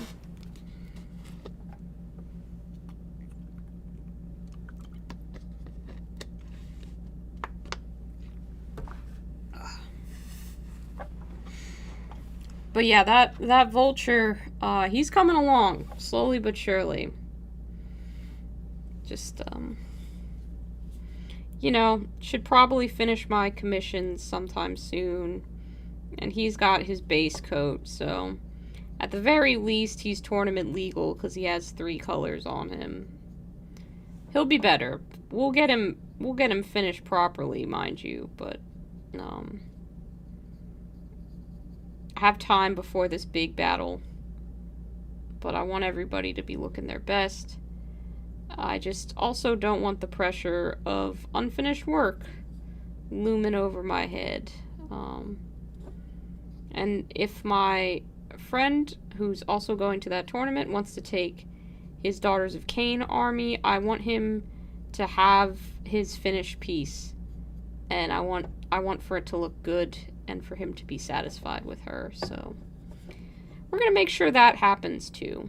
Everybody's gonna get what they want. I'm just gonna have to paint a lot, which is also what I want. It helps with anxiety and is a really nice way to spend an evening. And Hector seems to think so too, because I was just watching TV, you know, waiting, decompressing from work, waiting for the oven to preheat for dinner, and he was like, excuse me, this is the time of day that you should be painting. Why are you not sitting at the painting desk? So he's keeping me on schedule.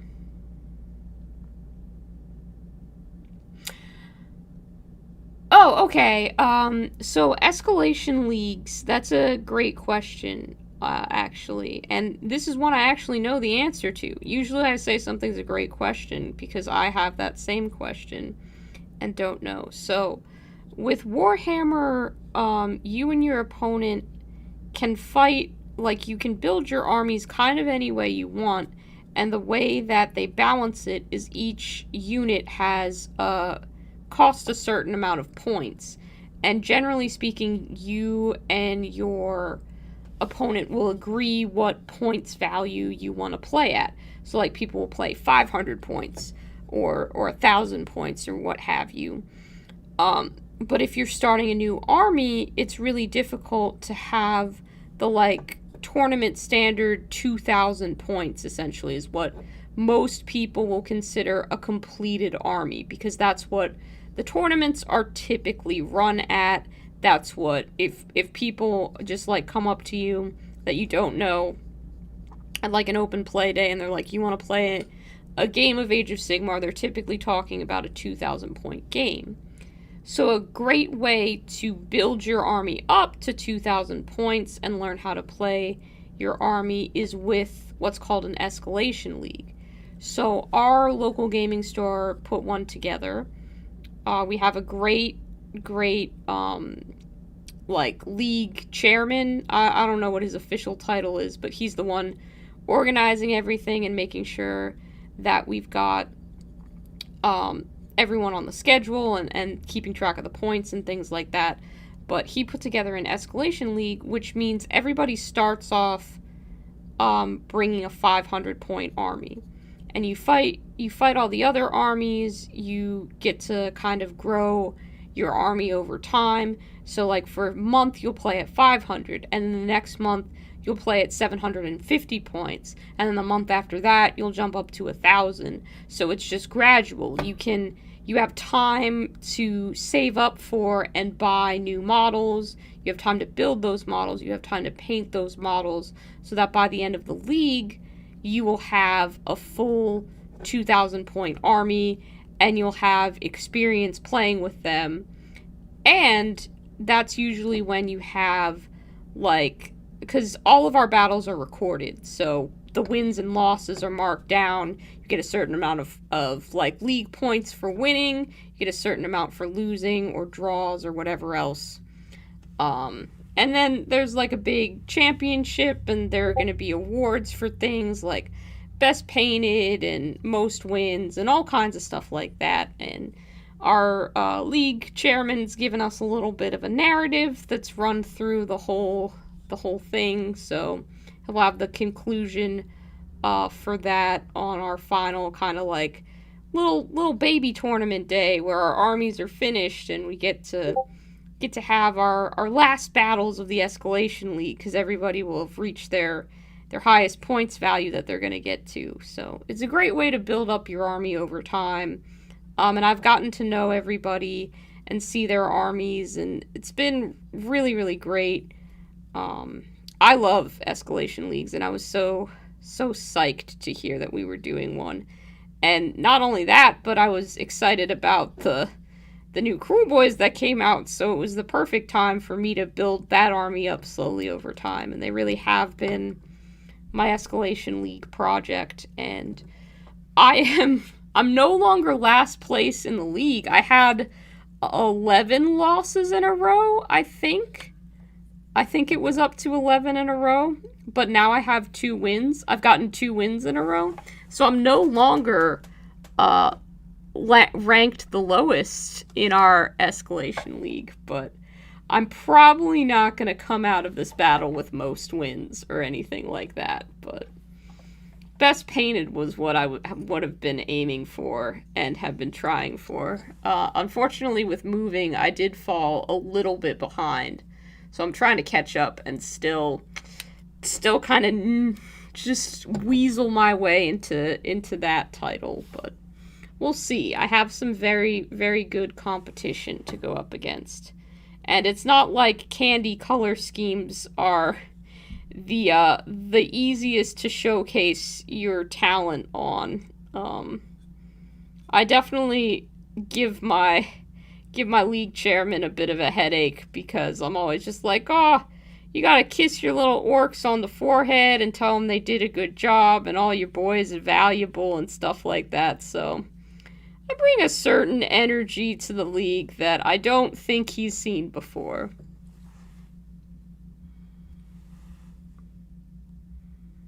How similar are the rules for all the different GW games? Okay, let's clarify. Let's break that down first of all. Are Sigmar and 40k like Frostgrave and Stargrave, fantasy and sci-fi themed version of the same rule set? To some degree, yes. To some degree, no. I would say that Frostgrave and Stargrave is a decent comparison. But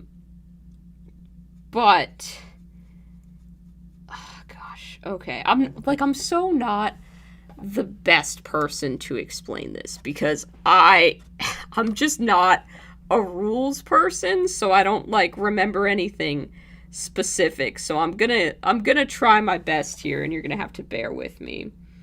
So Kill Team and Warcry are both skirmish games as opposed to war games. As far as I'm aware, Kill Team and Warcry are very similar to your Stargrave and Frostgrave things, where you move, back and forth one character at a time as opposed to a unit at a time. So in Warhammer, I'd be moving all 10 orcs at a time as a unit, and then another unit. And I think there's a bit more back and forth with Warcry and Kill Team. With 40k and Age of Sigmar, essentially you take your entire turn and then your opponent takes their entire turn. Whereas I think, and I've not played Kill Team or Warcry, this is what I think people have told me about how to play them. I think you move one model and then your opponent moves a model, and there's a bit more of a back and forth there. Again, can't say for certain, haven't played, just own models and really would like to, but haven't had the chance because I've been heavily Age of Sigmar focused.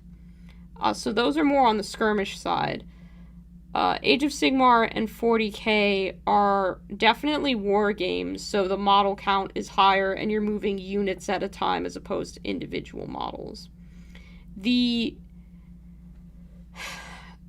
the sequence of how you play is just different for 40k and Age of Sigmar. Like, in at least, and I haven't played any 9th edition 40k, so my knowledge of that is outdated because they recently made an update, but I haven't played any of 9th edition. So you'll have to just roll with me on the knowledge that I have. But essentially, in 40k, if we did a roll-off for priority, for who gets to go first, and I lost, and my opponent's like, you're gonna go second, I then go second for every single turn, every single battle round. With Age of Sigmar, you roll off after every battle round. So after both people have moved their opponents, fought, shot, done their turns, cast their spells, everything, at the end of that, you roll again. So maybe I went second on the first time, but if I win that roll, I can choose to go first, and then I double turn. Since I went last and then immediately get to go again, that's a bit of an advantage. I don't know if they've changed the rules in 40k so that you can do that, or if it's still whoever goes second stays going second until the end of the battle. Age of Sigmar also has heroic actions and monstrous actions that you can take, which are like special abilities that your champion and your monsters get to do every round, which they just kind of get to do for freeze. If they meet the like if they're within range of X, or if they have lost a wound, they can try and heal, stuff like that. Little advantages that they have. And as far as I'm aware, that's not a thing in 40k. So while the games are both war games and have similarities in how they move and stuff like that, really managing the turn and the possibility of a double turn in Age of Sigmar, that really changes the dynamic of how you decide to strategize and things like that. So they're similar, but they definitely have big differences, in my opinion. I also find Age of Sigmar a little easier to understand the stat blocks for. In at least 8th edition 40k, for rolling to see if you hit something, you had to compare your model's strength stat for how strong they were to hit something against the opponent's toughness. And, like, you know, if they matched, then you had to roll a 3-up. Or if yours were greater, you had to roll a 2-up. There was a whole little chart breakdown. Whereas with Age of Sigmar, it's like, oh, you're using this weapon? You have to roll a 3 or higher to hit, no matter what the target is. Which I find easier because it's less math and tables and charts that I have to look at. So, as far as I'm aware, there's a lot of little differences like that between 40k and Age of Sigmar. Stuff like Kill Team and Warcry, I don't really think have, like, you can't play Warcry and then also kind of have a good working understanding of how 40k or Age of Sigmar is going to go. Blood Bowl is just, you know, fantasy football on a board that has absolutely no relevance to any other like Games Workshop war game, so that's just standalone. Underworlds has like a card collecting mechanic to it and is played on a very small board where it's more you're hoping that you draw with cards good abilities for your guys to be able to use to kill the opposing team.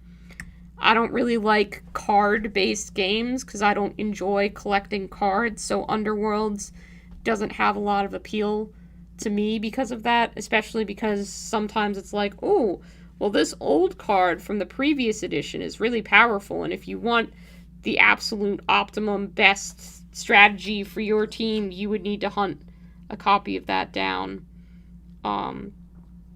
So yeah, not about that, but I'm sure there are other Games shop products that I can't, like Adeptus Titanicus. That's just a game where you take the big smashy titans and you fight each other with them, and I don't know how that's played because I've never bought that or looked into it because I was never really gonna play that one. I know they have like Aeronautica Imperialis or something where it's a similar thing, but you're just using the airplanes and stuff from 40k to fight each other. It's similar concept, but I've never played that, so I don't really know how it plays or what the gimmick is. Necromunda is like a skirmish game. Again, I think it's sort of similar to Warcry or Kill Team, but it takes place in a very specific setting, and I think you play in campaigns, and your characters can mutate and evolve over time, or they get, like, injuries and stuff that affect them in the next game. I haven't had the opportunity to play Necromunda, but it sounds kind of fun. I like the idea of a game set in an Underhive, which is just, like, this massive, huge, gross city that has a seedy underbelly that does black market stuff and has cool gangs and things like that.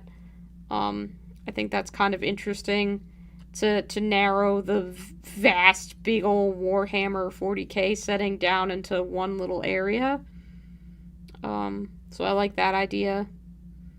But I haven't, I don't own any Necromunda teams, and I haven't found a Necromunda hobby enthusiast to play with or teach me how to play, so that's one I haven't picked up yet.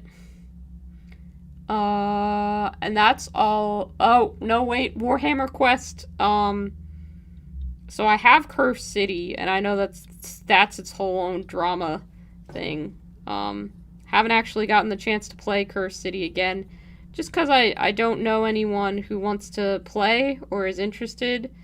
But that's like, I think a dungeon crawl type board game is the best way to define it, where you and other players are trying to work together to defeat monsters.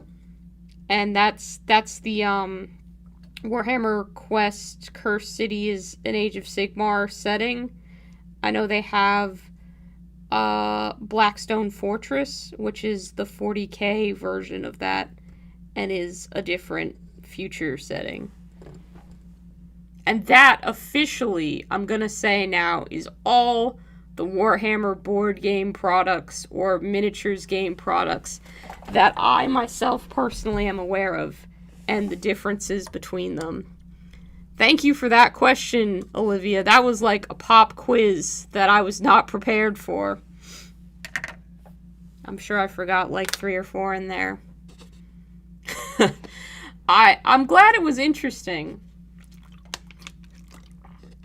I want to be able to play more games and know more about them, but, I only have so much money and time and people to rope into learning games with me. Blood Bowl, though. Blood Bowl is super fun and pretty easy to learn. If you have any interest, and I'm, like, not a sports person, like, I couldn't tell you a single thing about real-world sports, but I love any game where a werewolf can score a touchdown, and, like, if you have a team that has goblin players, they can just be picked up and thrown across the board by members of their team. So that's really fun and goofy, and I enjoy it. Your hobby gaming is 100% RPGs or miniature agnostic games like Full Thrust or Rangers of Shadow Deep. That's cool. I like RPGs. They're fun, but I haven't. A couple of the groups I played RPGs with, I didn't kind of vibe with, so it can be tougher on that for me, and I got really burnt out of Dungeons and Dragons just because I wasn't finding people that I was having a fun time playing the game with. So games like Warhammer, where it's just like, yes, let me just show up with my army and try and beat up yours, I was like, yeah, that sounds like a good low-key, no drama, no arguing about what plot points to follow sort of game for me to learn how to play. Well, that's impressive that you've managed to pick stuff up through osmosis. I mean, I didn't start out knowing all this stuff, but I watched a lot of channels talk about a lot of different games, or I would see models announced by Games Workshop and go, oh, that looks so cool, I want to paint that, and then I'd look into, like, what the game was about.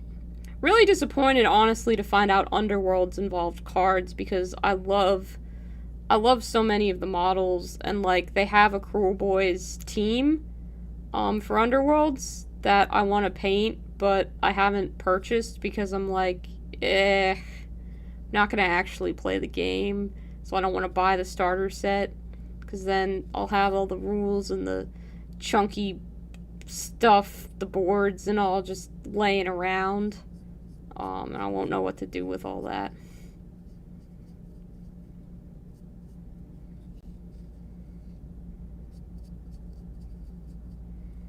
So we'll see if they release those orcs separately, and then maybe in the future I'll pick them up. Or I could find a reseller, but I try to buy through my local game store when I can. And as you can tell, it's not like I'm at a shortage of orcs. I have quite a few. The orc harvest is strong this season.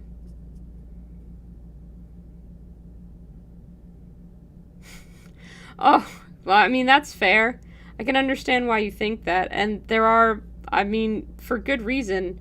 The packaging is similar, and there are models specific to Necromunda, and you can buy, like, a Necromunda box with the terrain and 2 factions in it, and if you didn't know any better, you know, it's the same old thing as any other 40K or Age of Sigmar looking product. I don't blame you. Do not blame you for thinking that. It's hard to try and get into Games Workshop stuff if you have no frame of reference other than RPGs, because while there is a Warhammer RPG, I don't know that it's good or that people play it. And I remember being so confused by all the wargaming stuff if it wasn't for people at my game store helping me out and figure stuff out, and some really great people on Discord servers breaking everything down for me. I wouldn't have been able to figure it all out either. Hi, James. Welcome. I'm glad you're enjoying the stream.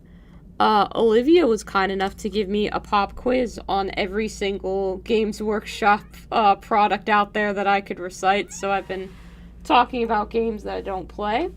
My cat Hector has come up and is meowing, so he says hello too. He's glad that you're enjoying the stream. I was painting Morathi earlier, which is why her picture is still up on the screen, and I'm noticing that now. I'll take that down. Because we're not painting her anymore. But I got burnt out of that, so I went back to the old classic of, just paint some orcs. So, we're base coating these guys. Hector's being cute under the desk and pulling at my blanket, which makes it more difficult to paint, but does up the cuteness factor of the channel. He works harder than any of us, really. You do. It was an accident. You're fine. I'm not mad about it. I'm glad that you brought it up because it gave me something to talk about. When people, you know, I don't know always how to fill the random silences that come up, but people say to, like, you know, keep your stream engaging, you should always be talking about something. So whenever anybody gives me a topic that I can fill dead air with, essentially, it's a good thing. Don't worry, my brain will always inevitably find somewhere to wander off to that I know more about, but it was quite interesting, and I remembered a lot more different games than I thought I would, so I'm impressed with myself, honestly. I think I did pretty good.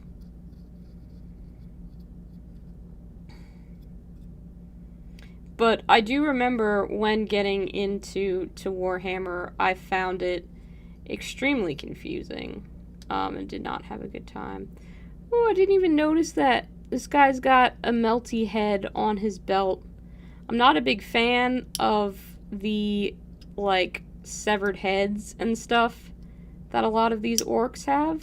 So I'm gonna try and see if I can kind of wiggle and snap that off at all. Don't know that I'll be able to, and might have to go in with some clippers and remove it. I just don't like them, so I take them off. There might be like a weird void left there or something, and I could have covered it with green stuff if I'd noticed, but I'll probably just I'll let this organically, we'll figure out what happens. We'll experience this together. Me doing some on-the-job kit bashing.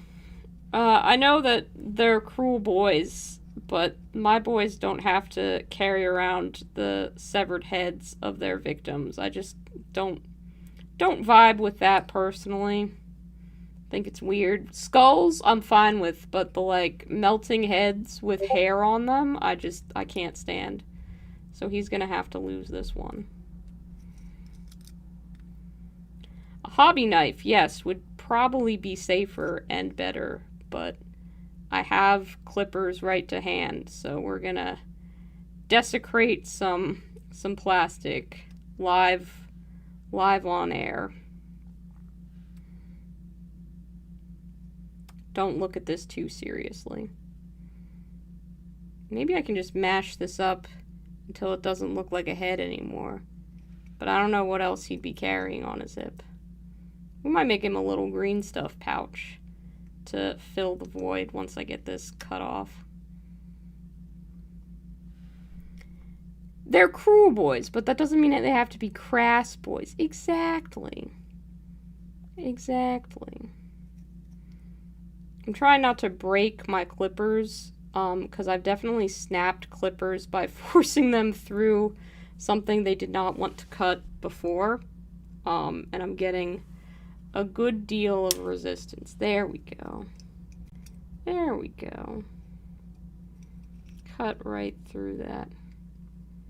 Cut my orc into pieces. This is a personal choice. Desecration? Some would say.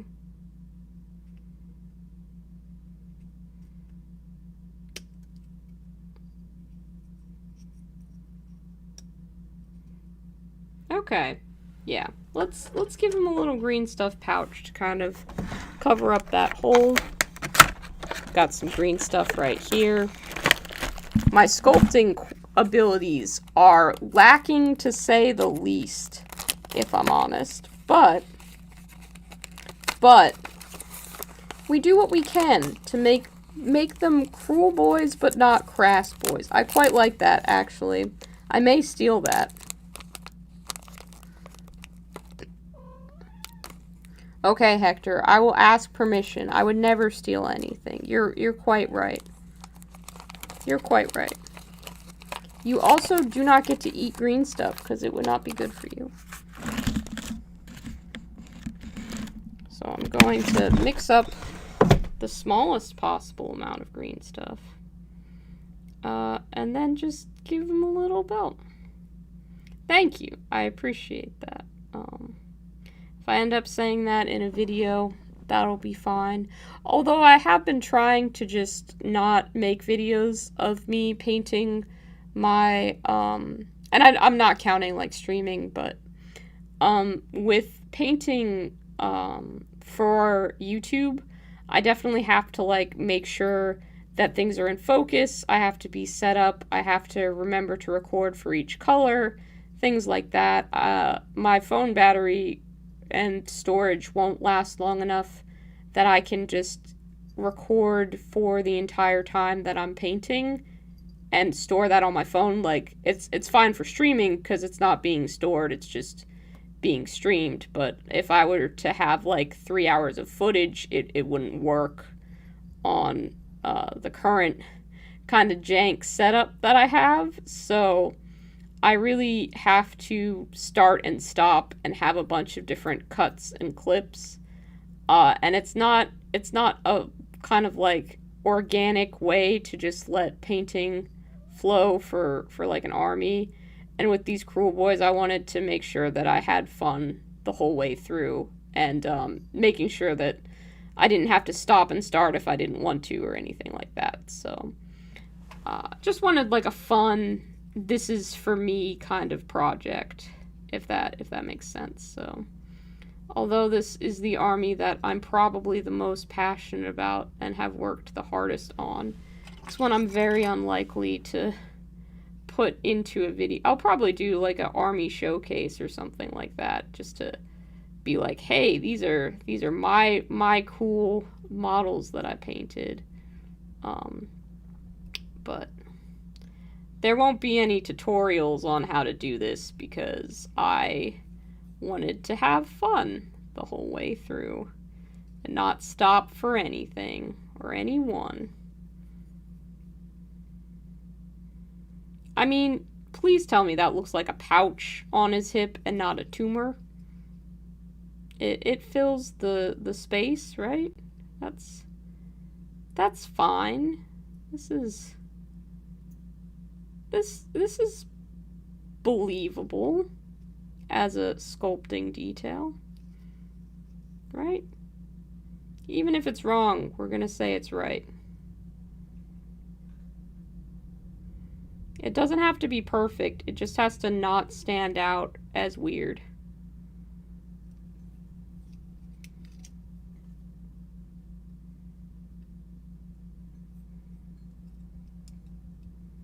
I think that looks enough like a pouch. Or a piece of fabric or anything. It'll look fine when I paint it to look like a pouch, I think. You know? Yeah. It decidedly doesn't look like a melting head, so that's... we can't see it so good. Oh no! Did my camera freeze up again? Doop. Can you see? Is this live on the air? It's right here. It's gone fuzzy a bit. Ooh. Sorry, I didn't realize I was sculpting off screen. That is so not in focus. Yeah, it's focusing like out to here. But that's a pouch. It's fuzzy, so you have to agree with me because you can't see any of the better details. Maybe I'll post on Instagram, or I'll shoot and put it on Patreon for people to take looks at. Yeah, but just kind of sculpted that on there. I'm gonna set him aside. We'll come back to painting his skin at some point. But now he doesn't have a dead head on him, which was the point. Huh. Yeah. That's the kind of great time wasters in this army. See, I'm gonna try and have these done by the tournament, but I'm so picky about little details like that sometimes that it's just like, yep, wasted a good little bit of time making sure that he was not wearing a severed head. Yes, Hector. I hear you, baby.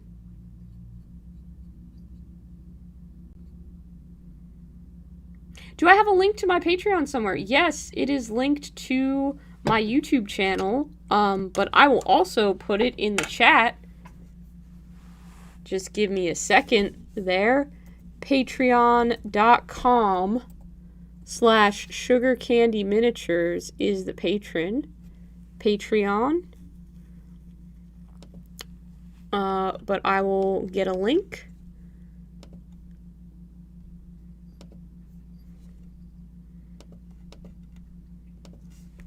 There you go. You can check out the different tiers. I make announcements about my stream. I try to keep people updated. There's additional cat pictures, all that kind of good stuff. I also have like shout out reward tiers for videos, and like that's going to be happening in obviously the videos that I will be uploading, but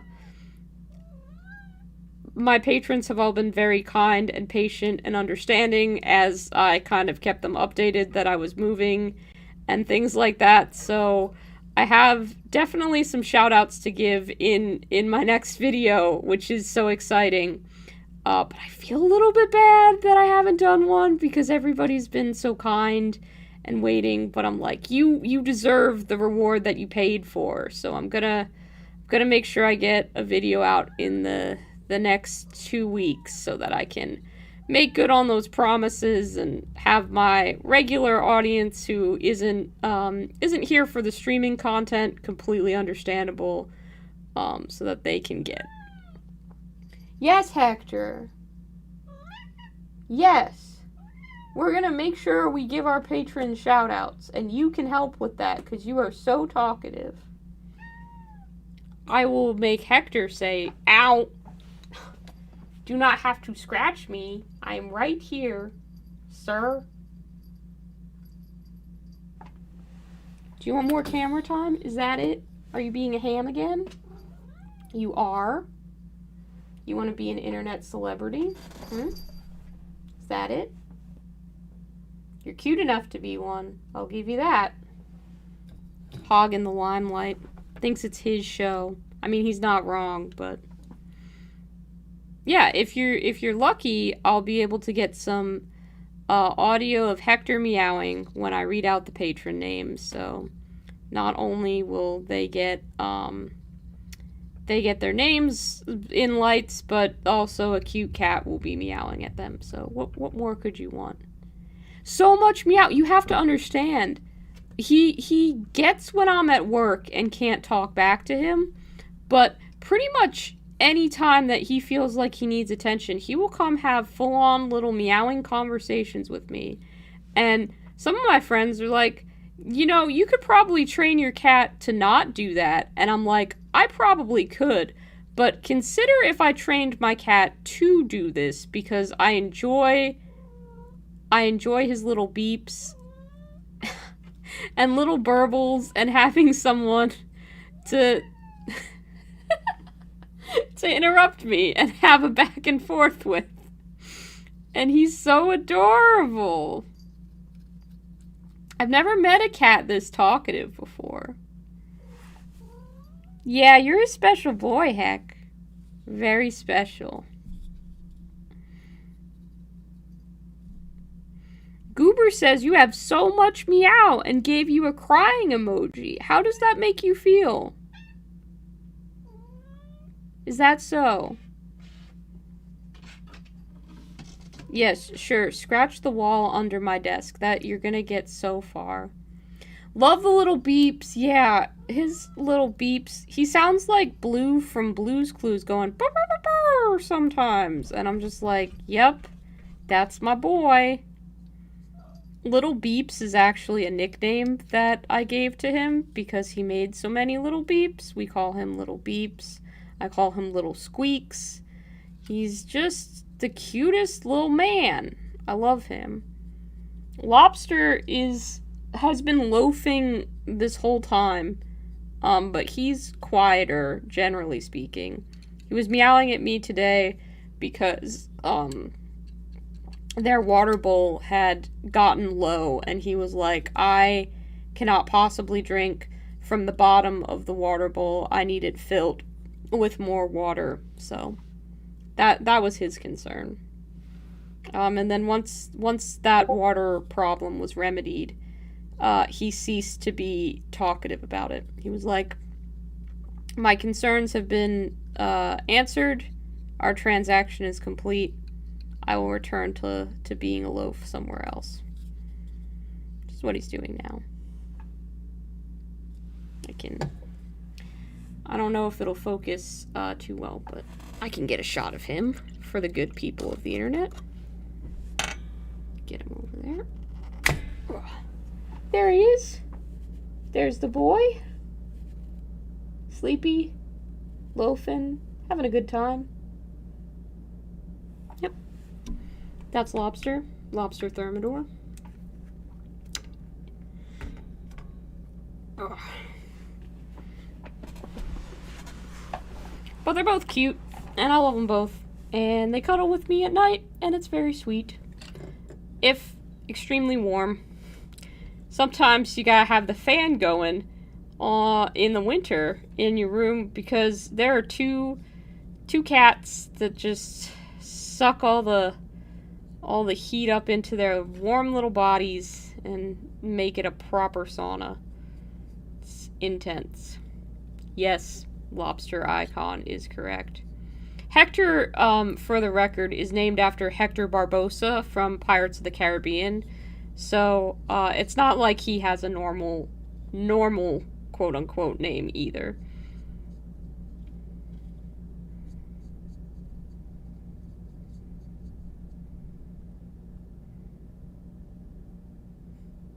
Your lesbian frost giant couple is almost fully base-coated? Alright, hold on. Back up.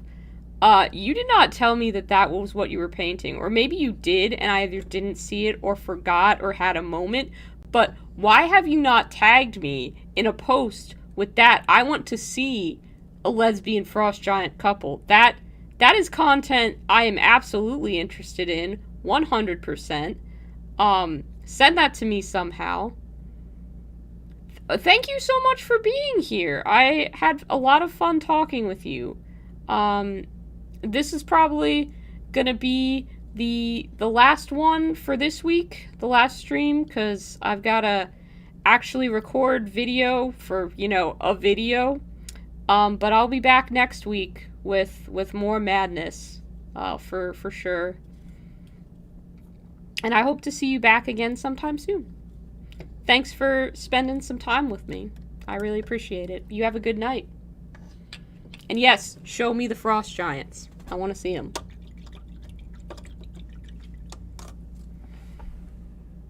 I'll probably be closing up shop in the next 15 minutes anyway. I'm trying to get the last of the base coating done on these orcs if I can.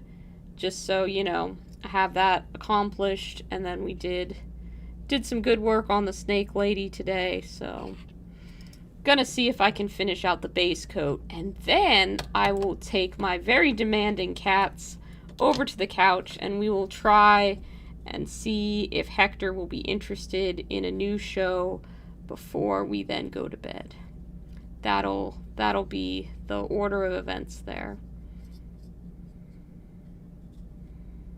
Nothing too exciting, but, a good end to pretty chill Wednesday, Just kind of average stuff going on, nothing too intense.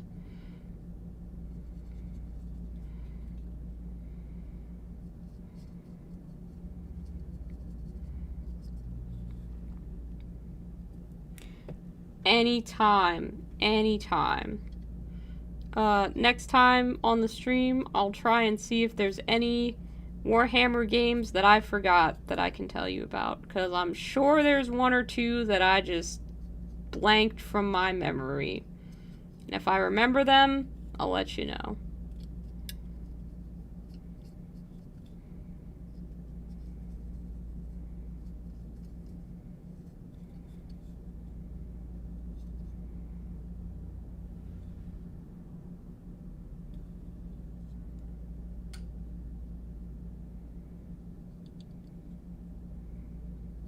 Expect people to do the same though for RPGs that I'm not aware of. You guys have been pretty good about anytime I'm like, ooh, what's that? It has a name, and you mention playing it. You guys tell me what its deal is or where I can find it. So I appreciate that. It's a good way for me to learn about new games and new content. Even if I'm not looking to pick up anything right now, I can always see it somewhere or stumble on it later and have a frame of reference for it and be like, oh yeah, person on my stream told me about this one-page rules that I need to check out, or this maker of 3D prints that has some good quality. So I like that. Makes me feel more knowledgeable about our niche little corner of hobbying and internet. I'm like, oh yeah, I know all the stuff. I can talk any kind of game that you put in front of me. I can't. I don't know what's happening most of the time. But at least having heard of stuff, it makes me feel more like I got my kind of little goblin fingers in every aspect of the hobby, which is fun. Also, when I go to my local game store, I can be like, oh, I've seen this, or someone's mentioned this, what's this all about? And they can find something to give me a spiel on, because they know that I'm mostly just there for Warhammer stuff. But they like to try and see if they can interest me in anything else, or just make me aware of other products that they think would be cool. So, you know, I appreciate having some knowledge that I can come in with or ask questions about and just interact with the hobby on a different level.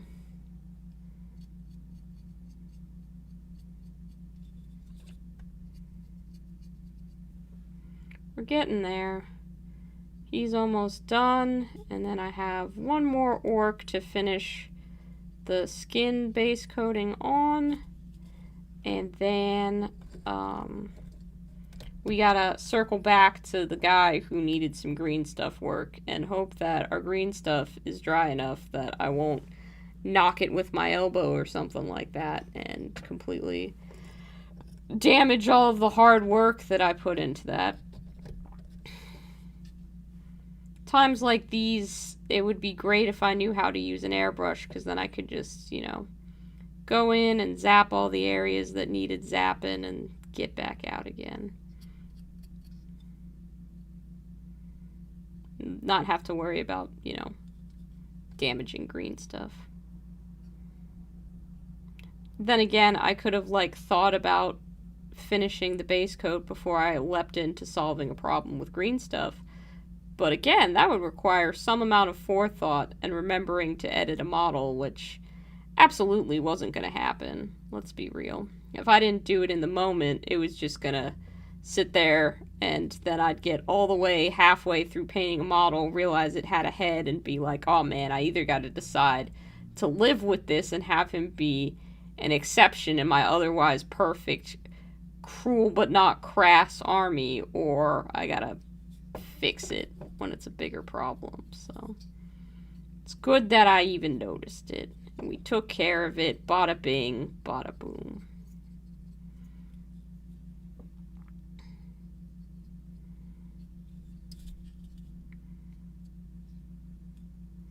Also lucky I had some green stuff on hand. My local game stores, I don't know if they've just had supply issues with certain things or what's going on in the world, but green stuff and plastic glue seem to be elusive. No one can get them in stock, in my part of the world at least. It's fine. I mean, I'll suffer the slings and arrows of super glue today and tomorrow and next week, but hopefully they get plastic glue back in there before too long.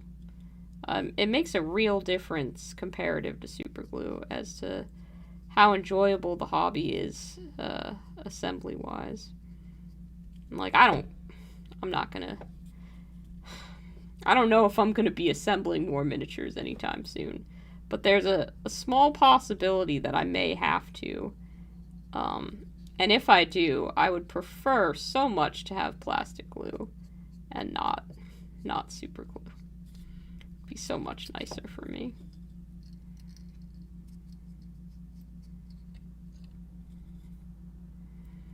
Alright, he looks just about done. I think I need to get his hand in there. So hard to reach behind the shields, and I guess I could try and, do sub-assemblies, but ain't nobody got patience for that on their infantry of a horde army. It's just not gonna happen. We are down to last orc to base coat the skin on. This guy. that we did the green stuff pouch on. So we're going to finish him up, then be done for the day. All done. Time to go to bed, get some rest, have a nice night, all that good stuff.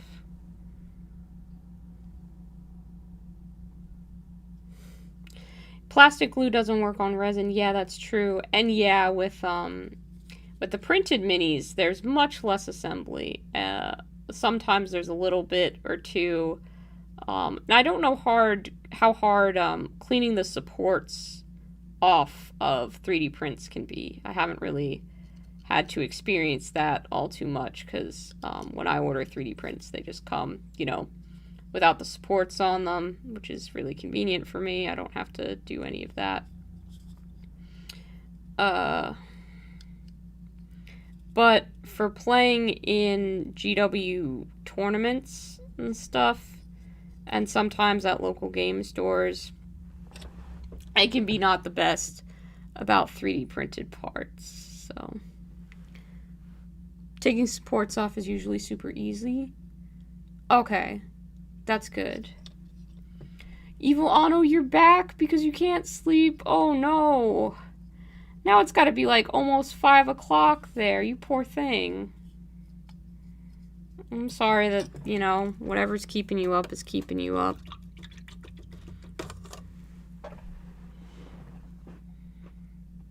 You're more than welcome to spend this time on the stream. I won't be going for too much longer just because I actually need to be getting to sleep before too long. I need to kind of wind down and do all that, but gonna finish base coating this orc skin, and we'll take care of him, and then we'll go. And maybe we'll just try and do that for, you know, the next week when I'm not doing stuff for videos. An hour of Snake Lady painting and some hours of orc painting, and kind of switch back and forth so that I'm not too bent out of shape on centerpiece models and big projects. Well, I will show you before I go. A couple people were asking if I had ever done anything that was Cosmic Brownie themed. I can show you the Cosmic Brownie project that I'm working on. You can take a look at him. See what you think. Alright, he's got his base coat done. It's all good to go. 4:54 a.m., but hey, at least there's a nice stream to watch. Well, thank you. I'm glad. I absolutely do hope that my prospects for sleep are more fruitful than yours. And thank you, James. I appreciate that. You have a good night as well. But before I head out, I'll show you. This guy. So he's still in base coat stages, obviously. But this is. Ooh, is the camera focusing on it? Can you see it? Is my camera even active? Have I been gone? Oh, of course it stops working when I'm trying to show you stuff. We'll see if we can solve this little hiccup. Sorry about that. I didn't realize that it had stopped.